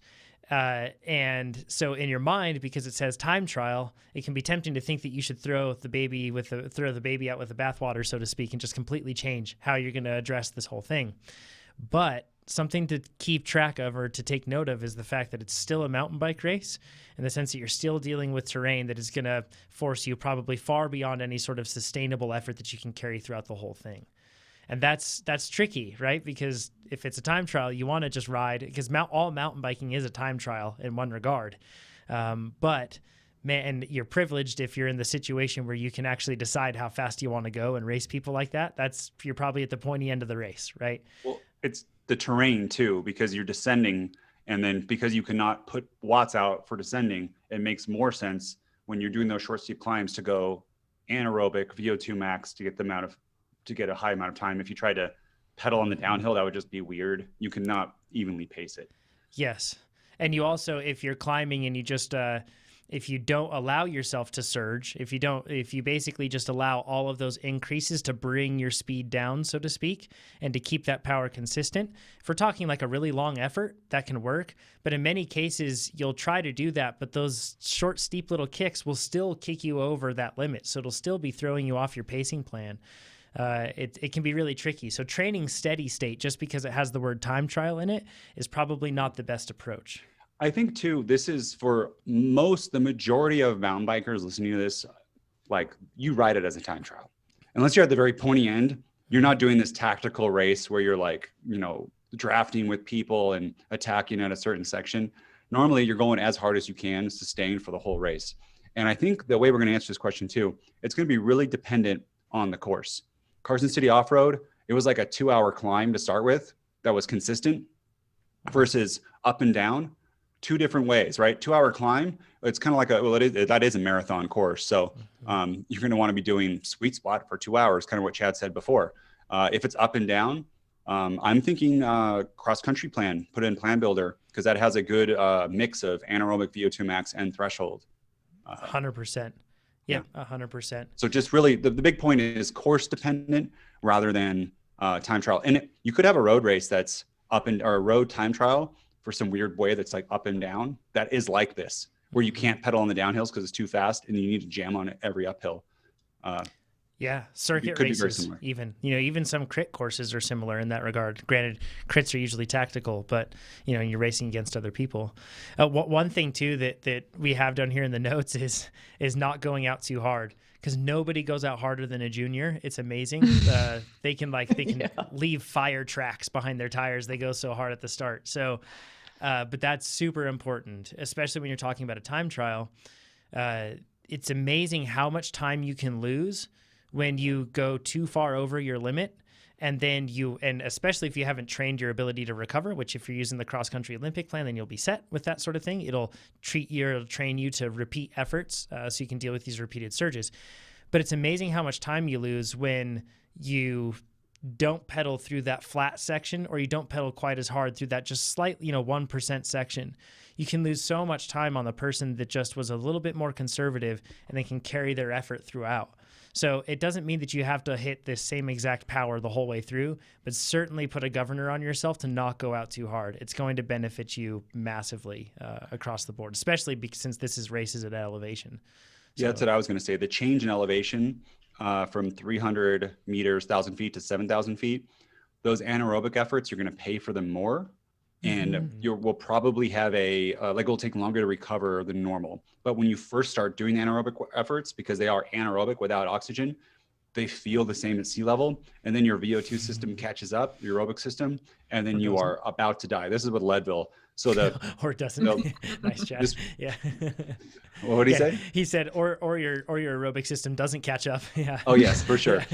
But by not going as deep all the time and having a little bit of a governor on it, like you just said, you will actually go a lot faster on the course, so that you can pedal more. And of course, again, it's course dependent. If every climb is 15 seconds long and then it just goes down, you're going to probably have to go pretty hard for those 15 seconds. But if it's anything over that, like a minute or 2 minute climbs, you're going to be probably better to pace that really well than to go really hard and then hold on, which might happen in a high school mountain bike race where everyone surges and then it kind of slows down over the course. You will go faster if you maintain a consistent average wattage over that climb. Yeah, one thing to kind of guide you on this is if you're getting to the end of this, Josh, you shouldn't feel like you can do a big pickup, right? If you've really paced it well, you shouldn't feel like fresh and ready to sprint like you hadn't sprinted the whole race, sort of a thing through the finish line. It should be the sort of thing where if you've paced it well, you're going to be coming through that finish line and it cannot come soon enough. Like you're still going fast. You're not brought down to a grinding halt or anything, but it's more or less a consistent effort through the finish there. And the second lap or the second half is not a whole bunch slower. That's that's always a sign of poor pacing, is when the second half of the race of a time trial is slower than the first. And I'm myself, I've been guilty of this. The last thing, if it's a time trial, there could be a point too, depending how big the lap is, where you might have to do something strategically to pass people. And knowing where the course is, that is the one time where it might make sense. If you're on a fire road climb and there's 20 people ahead of you, that you need to get ahead of these people for the single track, and you can descend faster than these people, to not make it an even pace, just to get past it, because overall you'll be faster and you won't have that time taken out of you on the descent. Yep, and that's the benefit of the cross-country Olympic plan, is it prepares you for those sort of scenarios so that you can punch above threshold and then settle back in. Amber, do you have anything that you want to? Amber and Chad, I see you have some notes here. Amber, do you want to go first? I think we've covered all of mine. I was just going to say that, you can think of every race as a time trial in a sense. In this case, you're just removing the fact that you're not going to be reacting so much to other riders in the race. So everything that everybody said so far, I think, is hitting the nail on the head anyway. And so I want to pass it over to Chad. Cool. Okay. I just have 2 quick points to make. One is that in terms of the specificity of the demands of this particular course, because you know the course, or you know that it has the pitchy climbs and it's about 20, 30 minutes, et cetera. Everything you were saying, or everything we've been talking about, has just kind of been the reduced amplitude billouts. I know it's a big term, but those little spiky VO2 max intervals where you only settle back to 90%, that's almost what you're facing right now. You're never going to be more than 90% off the gas. Maybe when you're sailing down a brief recovery, but if these are as pitchy as you suggest, those aren't going to be very recuperative at all. They're going to be short breaks and you're going to be back on the gas again. So that might be a really specific workout to weave into whatever your training plan is. So if your training plan doesn't have those workouts, consider trying a couple of those, because I think they'll carry over, or the training benefit will carry over really well to this particular course's demands. Can I mention some examples really quick, Chad, on that? Like Xalibu, Apple Orchard, Mitchell, I think is another one. Wolfjaw. There's one with bear in there too, but there is. Yep. So all might of those just be called bear. I think it's called bear. Yeah, if you look at the cross country Olympic plan, you'll see them. They're in there. So, yeah. Okay, so that's on the super specific side of things. On the general side of things, even if this course were a little more akin to riding something that's not so pitchy, not so stochastic, and you could actually lay down more even power, then I understand you'd be tormented between pursuing a more of a steady state power sort of tack, or sticking with a mountain bike training plan.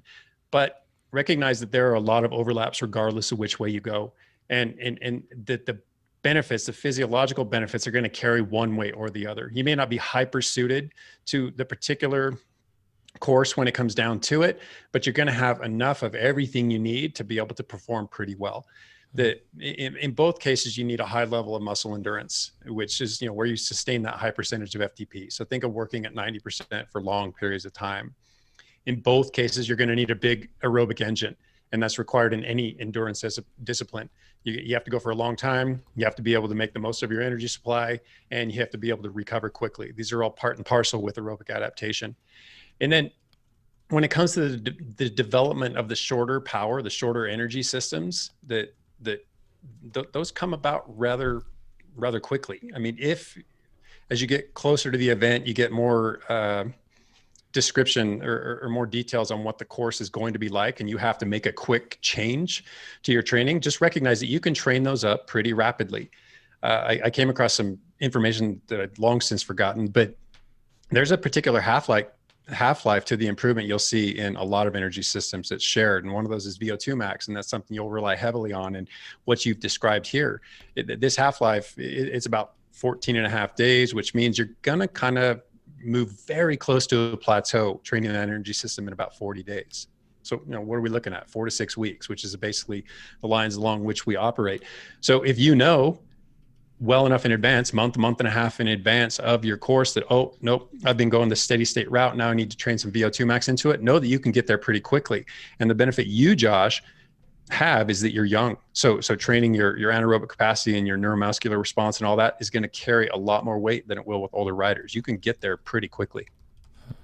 But what you just said, you've triggered me, because you see, happens in all different types of research, where they'll put VO2 max efforts, and they'll have subjects, and they'll do it for only 6 weeks, and then there'll be an improvement. And we're like, yes, we know this, like 6 weeks. And then you start to not have it. And what your returns on in VO2 max start to plateau. So what people do is say, well, what if I do it? And this is me. What if I did it for 52 weeks in a row and I only did VO2 max?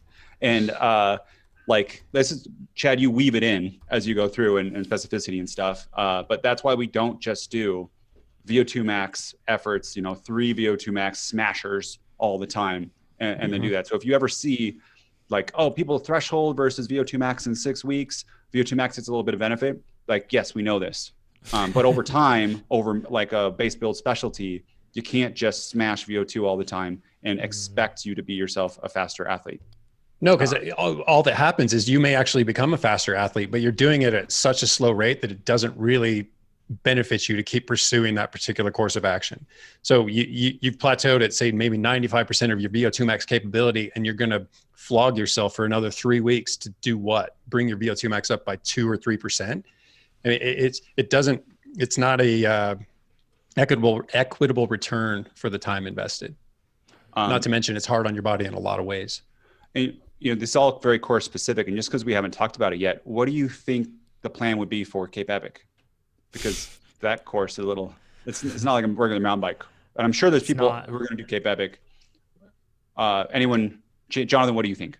I think it's going to be cross-country marathon sort of fitness that's needed, because it has steep sections, so you'll absolutely be forced way outside of any sort of like comfortable, consistent pacing sort of thing. You happen to be slightly competitive as well, a couple of you. So as a result, you're going to obviously want to, not just take this thing as it comes. So yeah, I think cross-country marathon is like such diverse and flexible fitness. But it's not inspecific, if that makes sense. So because it prepares you for sustained efforts, but then it also prepares you for short interruptions of that sustained effort with hard sort of stuff. It's not about the repeatability that you get with cross-country Olympic or cyclocross racing necessarily at that level, but it's about being able to ride at high percentages of your threshold for a good amount of time, and then also deal with some punches in between. I think that's going to be the course, or the describe. way traced. I completely agree with you. I'm looking at the plan right now. It's a mix between some 3 to 5 minute, slightly above FTP, low VO2 max intervals, some hard start, and then sustained sweet spot, which is very often happens at the beginning of a race. Some longer sweet spot stuff, and then some bilats of on-off VO2 max. And then even on the aerobic days, there's lots of little surges inside of those aerobic days. It looks amazing. And yeah, I think for me too. And then there's some longer sweet spot where as you go through the plan, they're condensed. So you have less and less rest, just what we talked about before. And you're doing more of a sustained effort, which is what we're going to need for Cape Epic.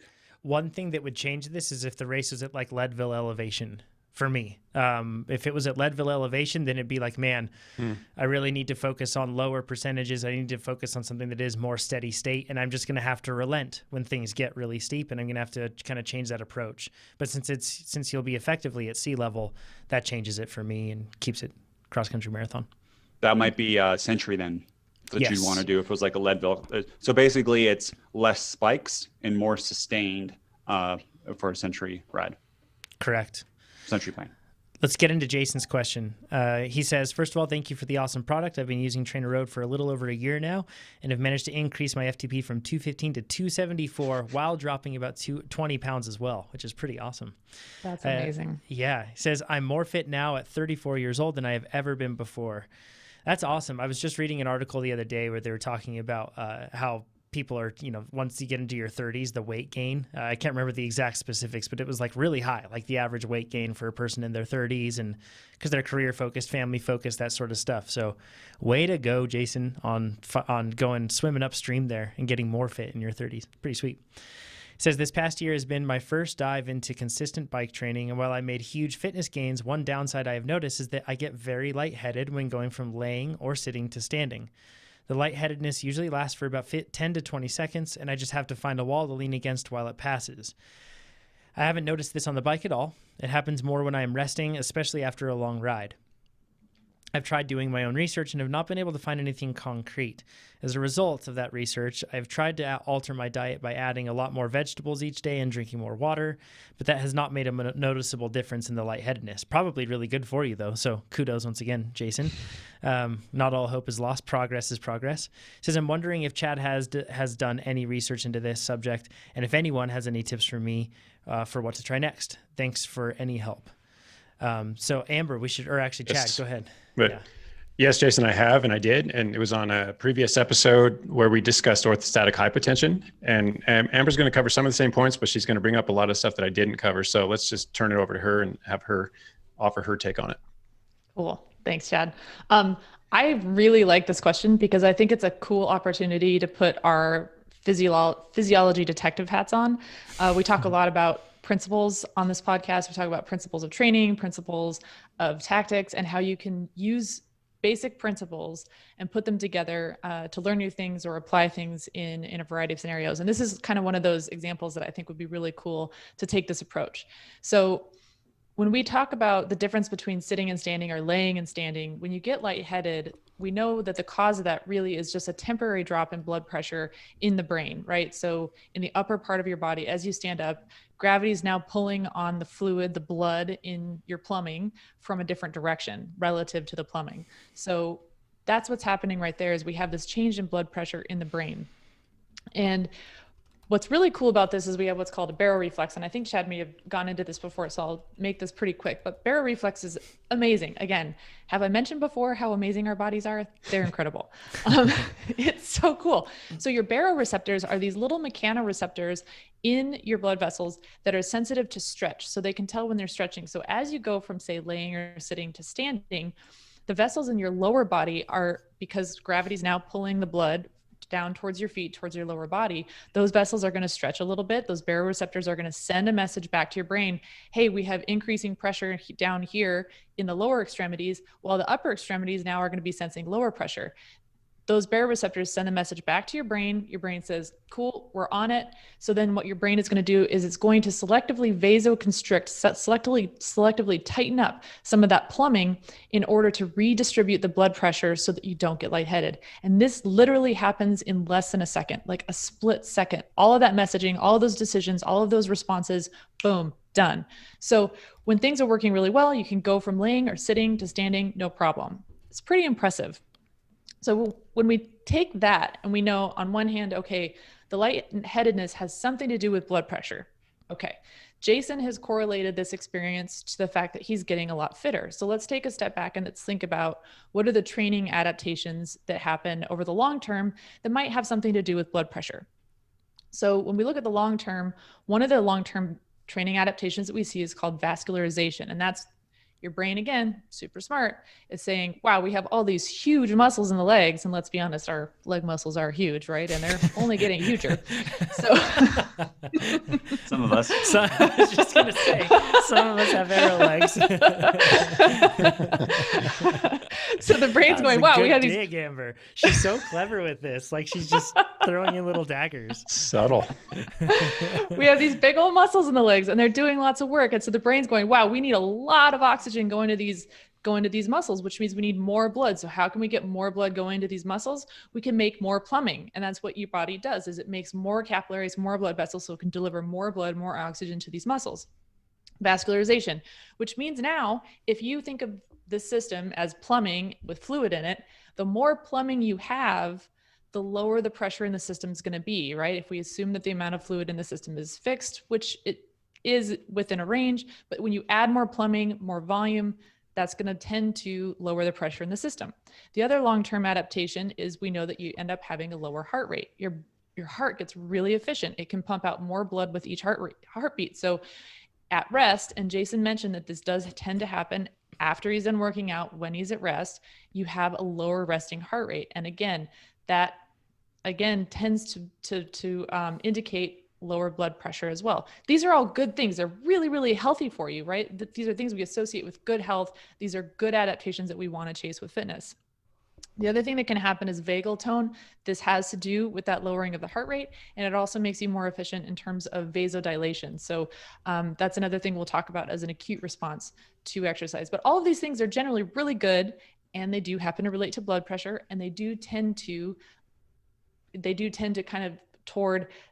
toward a lower blood pressure. So what happens in acute responses to exercise is, again, going back to vasodilation. So again, your brain's going, okay, huge muscles working really hard in the lower extremities. We need to get more blood, more oxygen. So, okay, we can't make more plumbing in the middle of a workout, but we can open up that plumbing. So it vasodilates, widening your blood vessels and your capillaries so that there's less resistance for that blood to have to get to those tissues. So when you lower that peripheral resistance, guess what happens to blood pressure?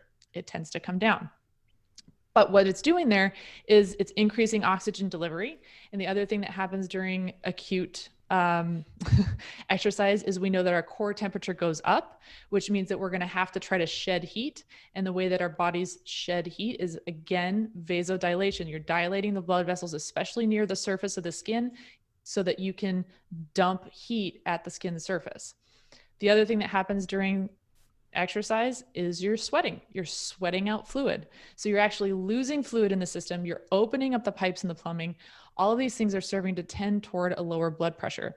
And interestingly, you don't just lose fluid to sweat. One of the cool things I learned when I was doing research on this is the body's trying to push that blood into those working tissues so fast and so hard that you actually get a little bit of blood plasma leakage to interstitial space, which is to say that it just kind of goes in between the cells and the tissues, and eventually it gets resorbed again, but you lose fluid while you're exercising. So now we have these two things, right? We have the baroreflex, which we know is amazing and can instantaneously redistribute the pressure, your blood pressure around your body selectively to make sure that you don't get lightheaded. But on the other hand, we have these training adaptations that tend to nudge your blood pressure to the lower end. So what ends up happening, and again, this is where we have our detective hats on. If we put these two things together, then we can say, okay, we've got this baroreflex, but at the end of a really hard training bout, the baroreflex has a really uphill battle, right? Because now the baroreflex has to overcome vasodilation, which is happening as a response to the exercise. It's happening as a response to the increase in core temperature. It's having to battle the fact that you have more plumbing. It's having to battle the fact that you have less fluid in the plumbing. All of these things makes it harder for that baroreflex to do its job. Now, this is where it gets really interesting. Well, I thought it was very interesting, but you can be the judge of that. It just gets more interesting. So there is a thing called post-exercise hypotension, and this is in the literature and people are doing research on this. So check it out. It's really cool. So that would be your keyword search if you want to go on PubMed and start reading up on this. It's post-exercise hypotension.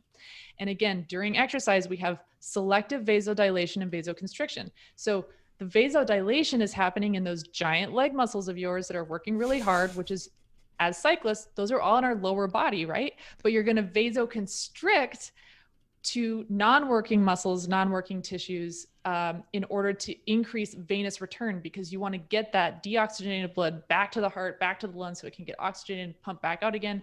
So you're vasoconstricting in some places that you're not using. And let's be honest, it's probably going to be our little upper body cyclist arms, whereas you're vasodilating in the lower legs where all of that work is happening.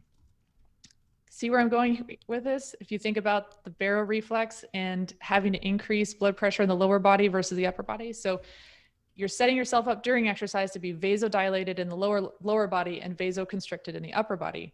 The other thing that happens is we know that we have increased cardiac output. So one of the interesting things that happens during exercise is you have a sympathetic response, which is your body's getting excited. It's getting prepared for the effort of your exercise. So your heart rate's going to go up. And that increase in heart rate is going to help compensate. So it's not just like you start exercise and all of a sudden your blood pressure crashes through the floor. That doesn't happen because you have this increase in heart rate that's going to compensate somewhat. So during, let's say, a workout, initially your heart rate's going to go up, which is going to just increase your blood pressure a little bit. And then it's going to start dropping very slowly and imperceptibly back down towards baseline. You don't notice this. This is just something that your body automatically does. But then and then of course, this whole time that you're doing this, your core temperature is continuing to increase. So after exercise, where are we at? You're done exercising. So now you're shifting from that sympathetic activation to parasympathetic. So you're going from fight or flight back to rest and digest. If you're super fit, boom, that vagal tone means that your heart rate is going to drop really fast. Your heart rate is going to recover faster the fitter you are. And if the fitter you are, the lower your resting heart rate is. So all of a sudden, heart rate is going to drop. So that compensatory mechanism that was helping maintain the blood pressure just came down. Again, you've lost fluid in the system, you have more vascularization, and guess what? Your lower limbs are vasodilated while your upper non-used muscles are vasoconstricted. So again, that baroreflex really has an uphill battle. And that's what happens after you're done with a workout. You're finally at rest. Your baroreflex is trying its hardest, but you've really stacked the deck against it because of all of these things that have happened, not only over the long term in becoming fitter, but also acutely during your workout. So I love this because you can take all these principles, you can put them together and you can say, oh, this really makes sense. And you could probably put all of this together even without doing a deep dive on PubMed. It's super interesting and fun to do anyway, but it's kind of a fun problem solving exercise to do on your own. I love this stuff. So a couple things about post-exercise hypotension. It's a really complex mechanism. So we've talked about this at a pretty high level, but when you really get into the signaling of the shift between sympathetic and parasympathetic, there's all kinds of chemical pathways that are going on. So it's a complex mechanism that's not totally, it's still not very well understood. There are some indications that there are sex differences in this response. Again, not very well understood yet. And there may also be possible differences in whether your baseline blood pressure is high or within what we would consider a normal range. So how you're going to react to this is going to be highly individual, and it's going to depend on a lot of different factors. So Jason, I think this makes a lot of sense. You're getting fitter, you're putting out a lot of work during these workouts. And then the fact that you're getting lightheaded at the end of the workout, it makes logical sense. It doesn't mean that this is necessarily bad for your health. There's not really anything you can do in terms of nutrition to fix it. But a couple things you might try. One is, we know that we have the volume of the system and then the fluid in the system. So if you can help maintain the amount of fluid in the system by staying hydrated, and I would do that, with adequate electrolytes, that might be something to try. So you're trying to maintain a higher level of blood plasma volume. The other thing that you can do, and this is often anything that has to do with that vagus nerve, this is something that can be really helpful. But if you feel yourself starting to get lightheaded, using the Valsalva maneuver is something that can really help. And the Valsalva maneuver, in simple terms, is basically if you close your mouth and you try to breathe out really, really forcefully without actually expelling air, that's kind of the sensation of the Valsalva maneuver. You can Google it. It's Valsalva. But this is something that can help counteract that if you start to feel yourself getting lightheaded. The other thing is just be aware of your surroundings. If you know that you're going to be lightheaded for a while after your workout, and the research shows that this post-exercise hypotension can last anywhere from minutes to hours after an exercise bout. So be aware of your surroundings. Like, maybe take your time standing up, maybe sit near pillows instead of sharp edges just for a little while until you feel like you've recalibrated. But these are some preventative things you can do. And the other thing I would say is also talk to your doctor, explain that you train a lot, explain the context of your increase in fitness and why this, might be occurring. But it is worth mentioning to your doctor because they have a holistic sense of your medical history. And who knows, just in case it might be something of concern, you definitely want to run it by them and just make them aware of this is a particular issue for you. So there you have it. I hope you guys had fun with that. I did. Raise your hand if you've experienced this, like in association. You feel like in association with training. I have, big time, for sure. Like, but a lot of the time I wonder how much of it, and it's, you said, Amber, it's all connected. It's a web, and it's complex. But I feel like whenever it's happened, if I'm honest, I look back at it, I was probably really dehydrated. Like, it was, after a long or hard effort where I didn't adequately hydrate before or during, something like that. And it was like, in hot conditions, something like that. And that happens pretty regularly to me. But yeah, the Valsalva maneuver, like you mentioned, is hugely helpful for it. And actually, when I go through, and it seems like I go through like bouts where it happens pretty regularly. And when it starts to happen, I find myself doing that before I even get up. I'm like, all right, just get ready for it. Like, it's coming. Yeah, it's coming. So it can be a good way to do it for sure. Anything else anybody wants to add on that one? That was awesome, Amber. Let's get into some live questions. And if you're joining us live on YouTube right now, which I know tons of you are, and all of you should, by the way, it's usually Thursdays at 8 a.m. Pacific. You can do that, and you can join us and ask some live questions, and we'll jump into some of the live questions you've submitted now. And if you want to submit more, go ahead, because we'll cover them for the next little bit here. And if you're watching on YouTube, please give us a thumbs up right now. Go over, click the thumb. Really helps. We appreciate it. Okay.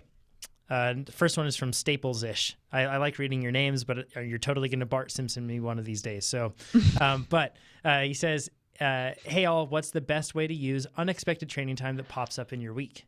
Ooh, that's like exciting to me to think of that. Like, take a nap. Honestly, that's not a bad idea.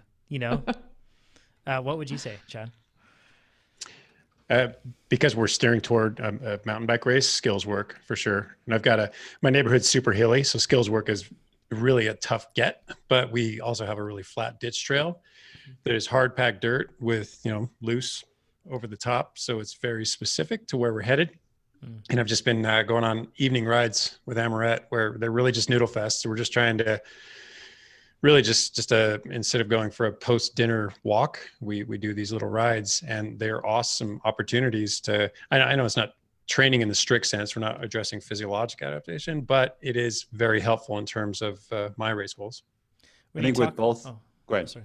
I was just going to say, when you talk about mountain biking in particular, just time on the bike, especially like you said, Chad, if you're on similar dirt, that can't be underestimated how valuable that is, because you just build these small connections and this intuition with your bike that you just don't have otherwise. And then that saves you in race situations and saves a ton of energy too. It's worth saying. So. As much as I'd like to believe that mountain biking is all theoretical and we can just read about it and get it right, you really got to put the time in on the dirt. Yeah. Two, I think it's this is a theme in this podcast, but what Chad and Amber did not say was, oh, let's stop being consistent. Let's do a big spike. This is your 5-hour day ride, right? And then try to pack everything else in. It was skills work and take a nap. So increase recovery or do something that should not increase your recovery time, at least not very much. Yeah. I'd say another thing that you could do, and I know that this sounds silly, but spend that time in the kitchen. Like spend that time that you have prepping the sort of meals that you would want to eat usually, but don't have the time to, that really do help you feel your workouts better and make it easier for you to make the healthier choices with the food that you're going to bring in. Like it sounds small, but I feel like we treat them too much like they're on separate islands. And if you can spend more time doing that sort of stuff, it's just going to help the training. So rather than looking at it like what training can I fit in with the extra time, it's how can I better support the existing training I already have? Because chances are you can probably get more out of the training you have, not by going harder like we talked about earlier, but just by putting yourself in a situation to be better recovered or putting yourself in a situation to just be better on the bike in general. So this next one, deuterated dad, funny nerd joke, by the way, there on that one, says, many studies support the notion that yelling expletives lowers RPE. What's TrainerRoad's position on cursing at Coach Chad's workout text? I don't know. There is some sort of study. There are studies out there that show that even like smiling, for example, during an effort has helped lower RPE for people.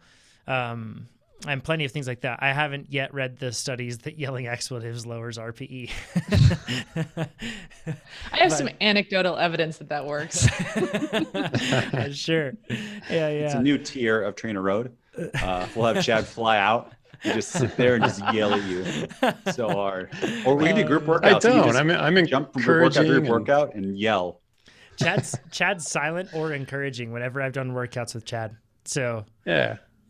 I know that people paint him out to be like the cold-hearted individual that's just throwing workout text at you amidst a VO2 Max interval, but he's not. He's a kind man. So I have a feeling what people really want is for Chad to be there so they can yell at Chad.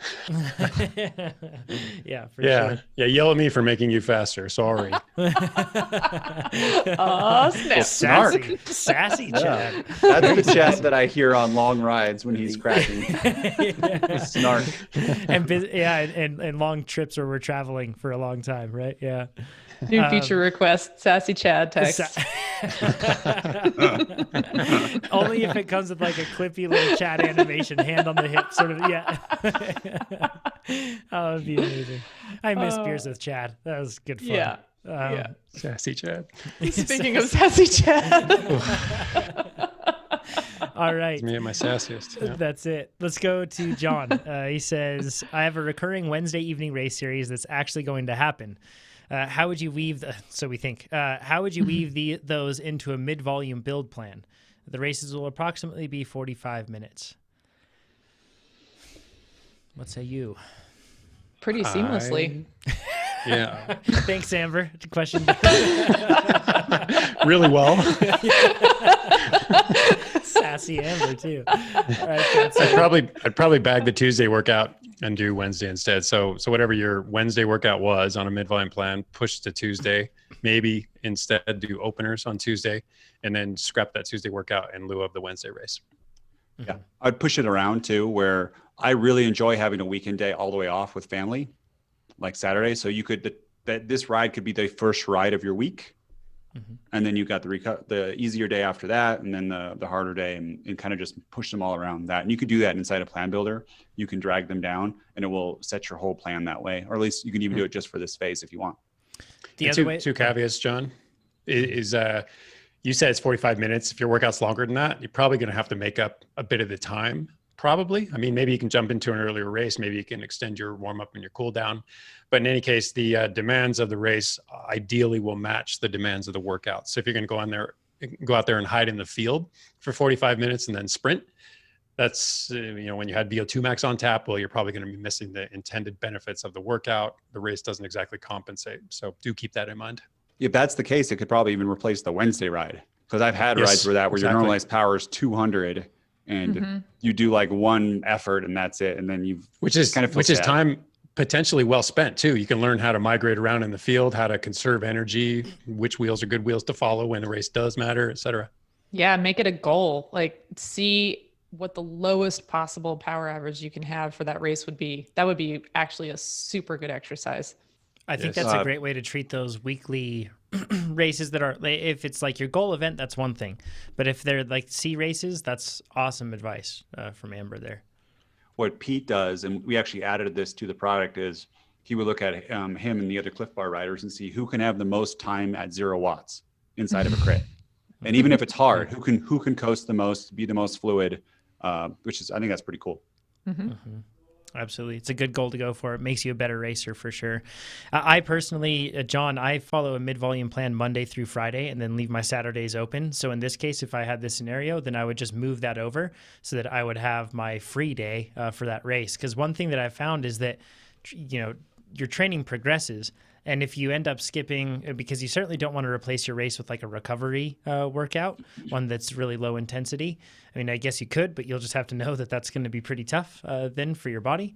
So if you replace it with another workout, you can find yourself getting into a situation where you're not progressing as intended because you're just missing that sort of workout.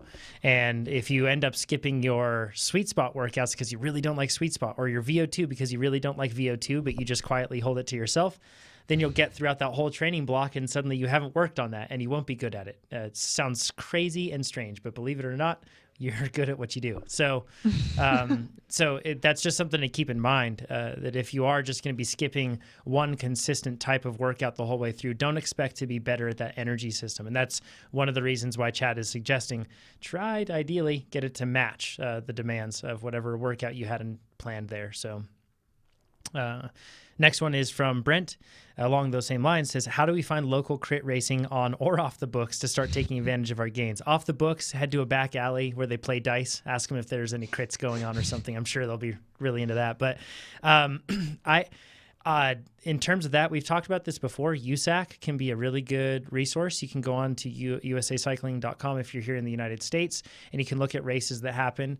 Local organizations, cycling groups, whether it's a club or a race team or an actual like a race organizer. You can usually find them on Facebook or on any sort of website that you can find there, and that's a great way to get information as well. Any other tips? Local bike shops. Your local bike shops know it all, and if they don't have the answer, they'll know who does. And to our forum, actually, post it on our forum. I've done this, and people are good. They'll list all the stuff. That's a really fast way to do it. Great point. With local racing, talk about COVID racing. I signed up for the Tour of North Georgia, which I think is 2 weekends from now. It's a Cat 2-3 field. It's like flat. It has a time trial where if you're on the road bike, you get minus 30 seconds. And I was like, this is it. I'm going to get so many points. Then I talked to some people here, and because it's a 50-person field, I'm not ready to do that yet. I'm not judging anyone else, but I'm signed up, but I'm not actually going to go to that race. There was another race called the TrainerRoad 50 in Colorado, and somebody told me about that one. It's pretty awesome. I just listened to the road. But the TrainerRoad 50 race, there's like 25 people in my field, but they do it as a time trial. So there's space between all of us. And that one I am okay because I can wear an N95 mask on the plane, not eat or drink anything. I'm pretty much going to ride 50 miles by myself in the woods, but I want to see more trail. So I just wanted to share. That's kind of the thought of that process that I have about racing. And I have done small group rides. I guess the biggest one I've done is with 2 people, with Brandon and Pete, but Brandon wasn't invited. He just showed up. Because what I don't know is what is like, if one person has the virus in a field of 50, do all 50 get it? Yeah, or we just don't know. or because of the wind, you've heard about outside, it dissipates really quickly. I don't know, but I do think if I'm by myself in the woods, I won't get it. So one thing that one thing I love with this is that if everybody that listens to this podcast was like a good voice of reason and understanding, because I see like a lot of finger pointing and blame going on social channels right now about people doing that. And it's a complex time where like deciding what you're going to do with this whole thing and riding bikes and with other people and everything else, it's hard to do. So I guess instead of passing judgment just without even talking to the people, it's probably best to give them a benefit of the doubt, maybe even ask them kindly how they came to that decision. And then maybe it'll make for a good discussion on it. Okay, next one is from Jim. He says, if riding early morning around 5:30 a.m. start, when do you fuel? Oatmeal the night before, or do you start with real food on the bike right away, then supplement carbs as you go? And he mentions over a long 4-hour ride. If I have early morning rides, I am absolutely fueling the evening before. It's one of if it's something that's tough and challenging.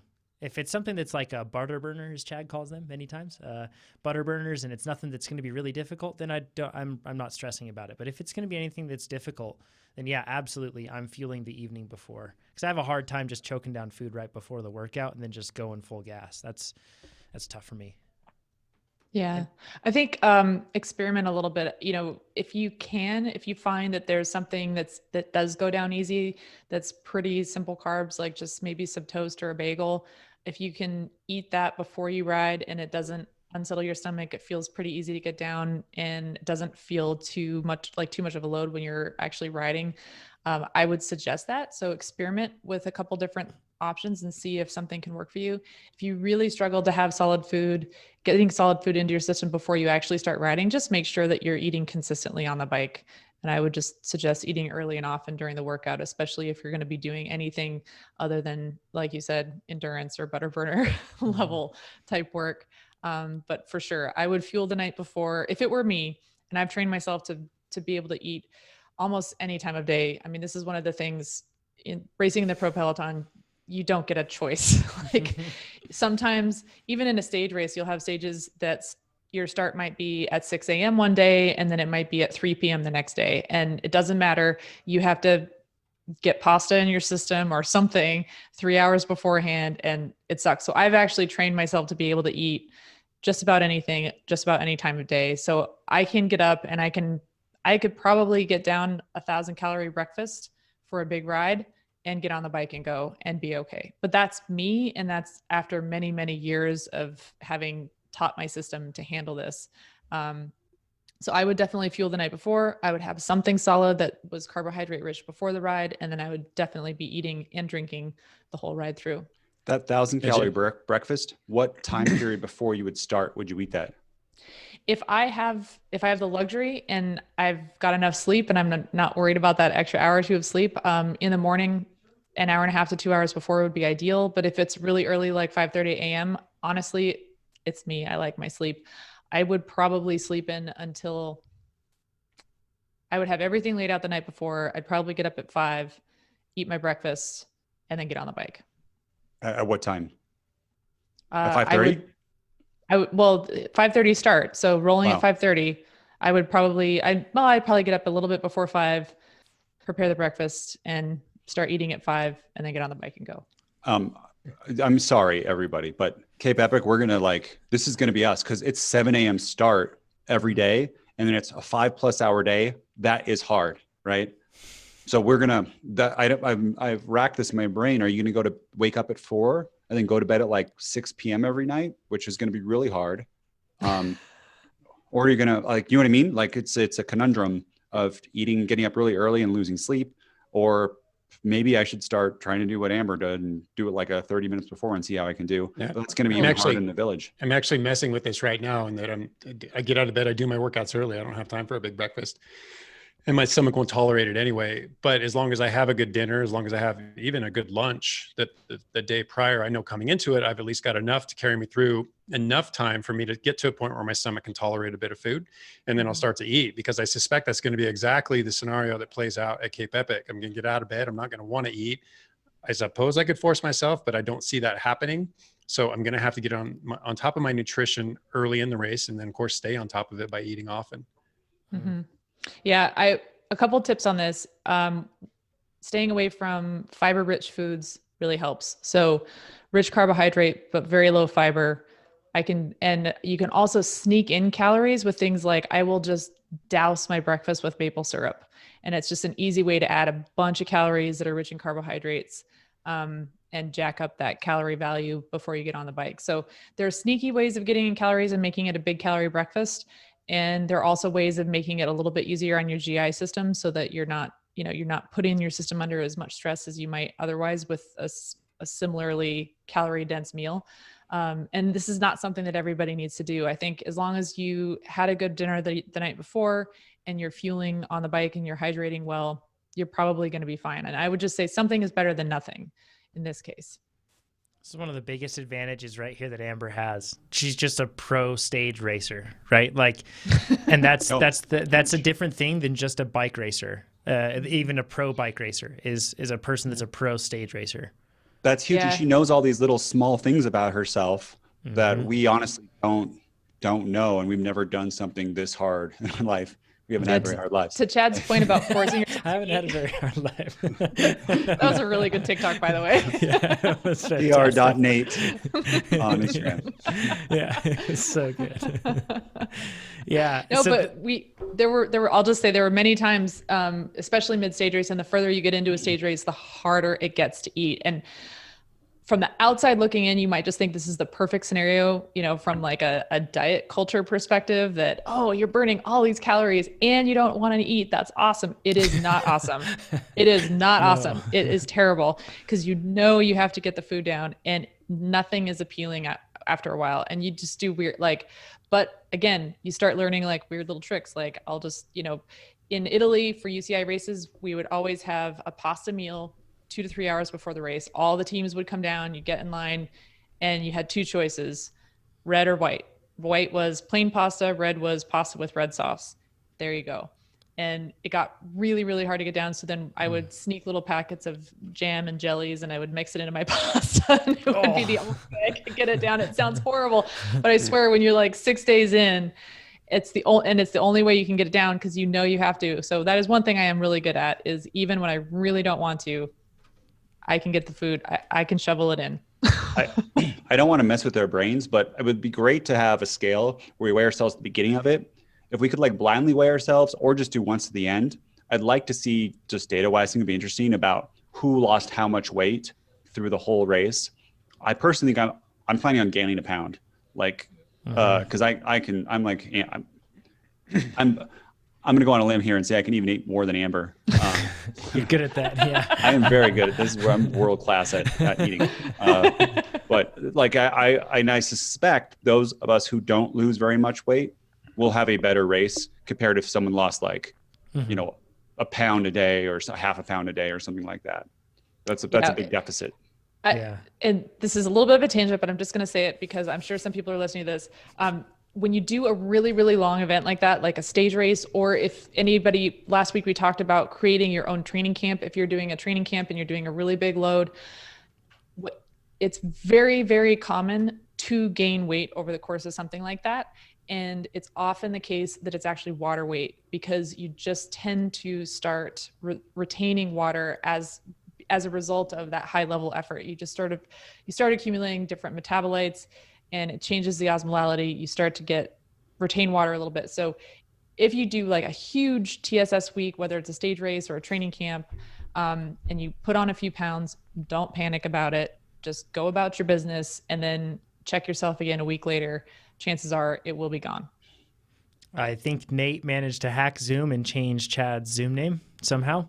If you're joining us on YouTube, you can see what it says there. No, that's on me. Okay, there we go.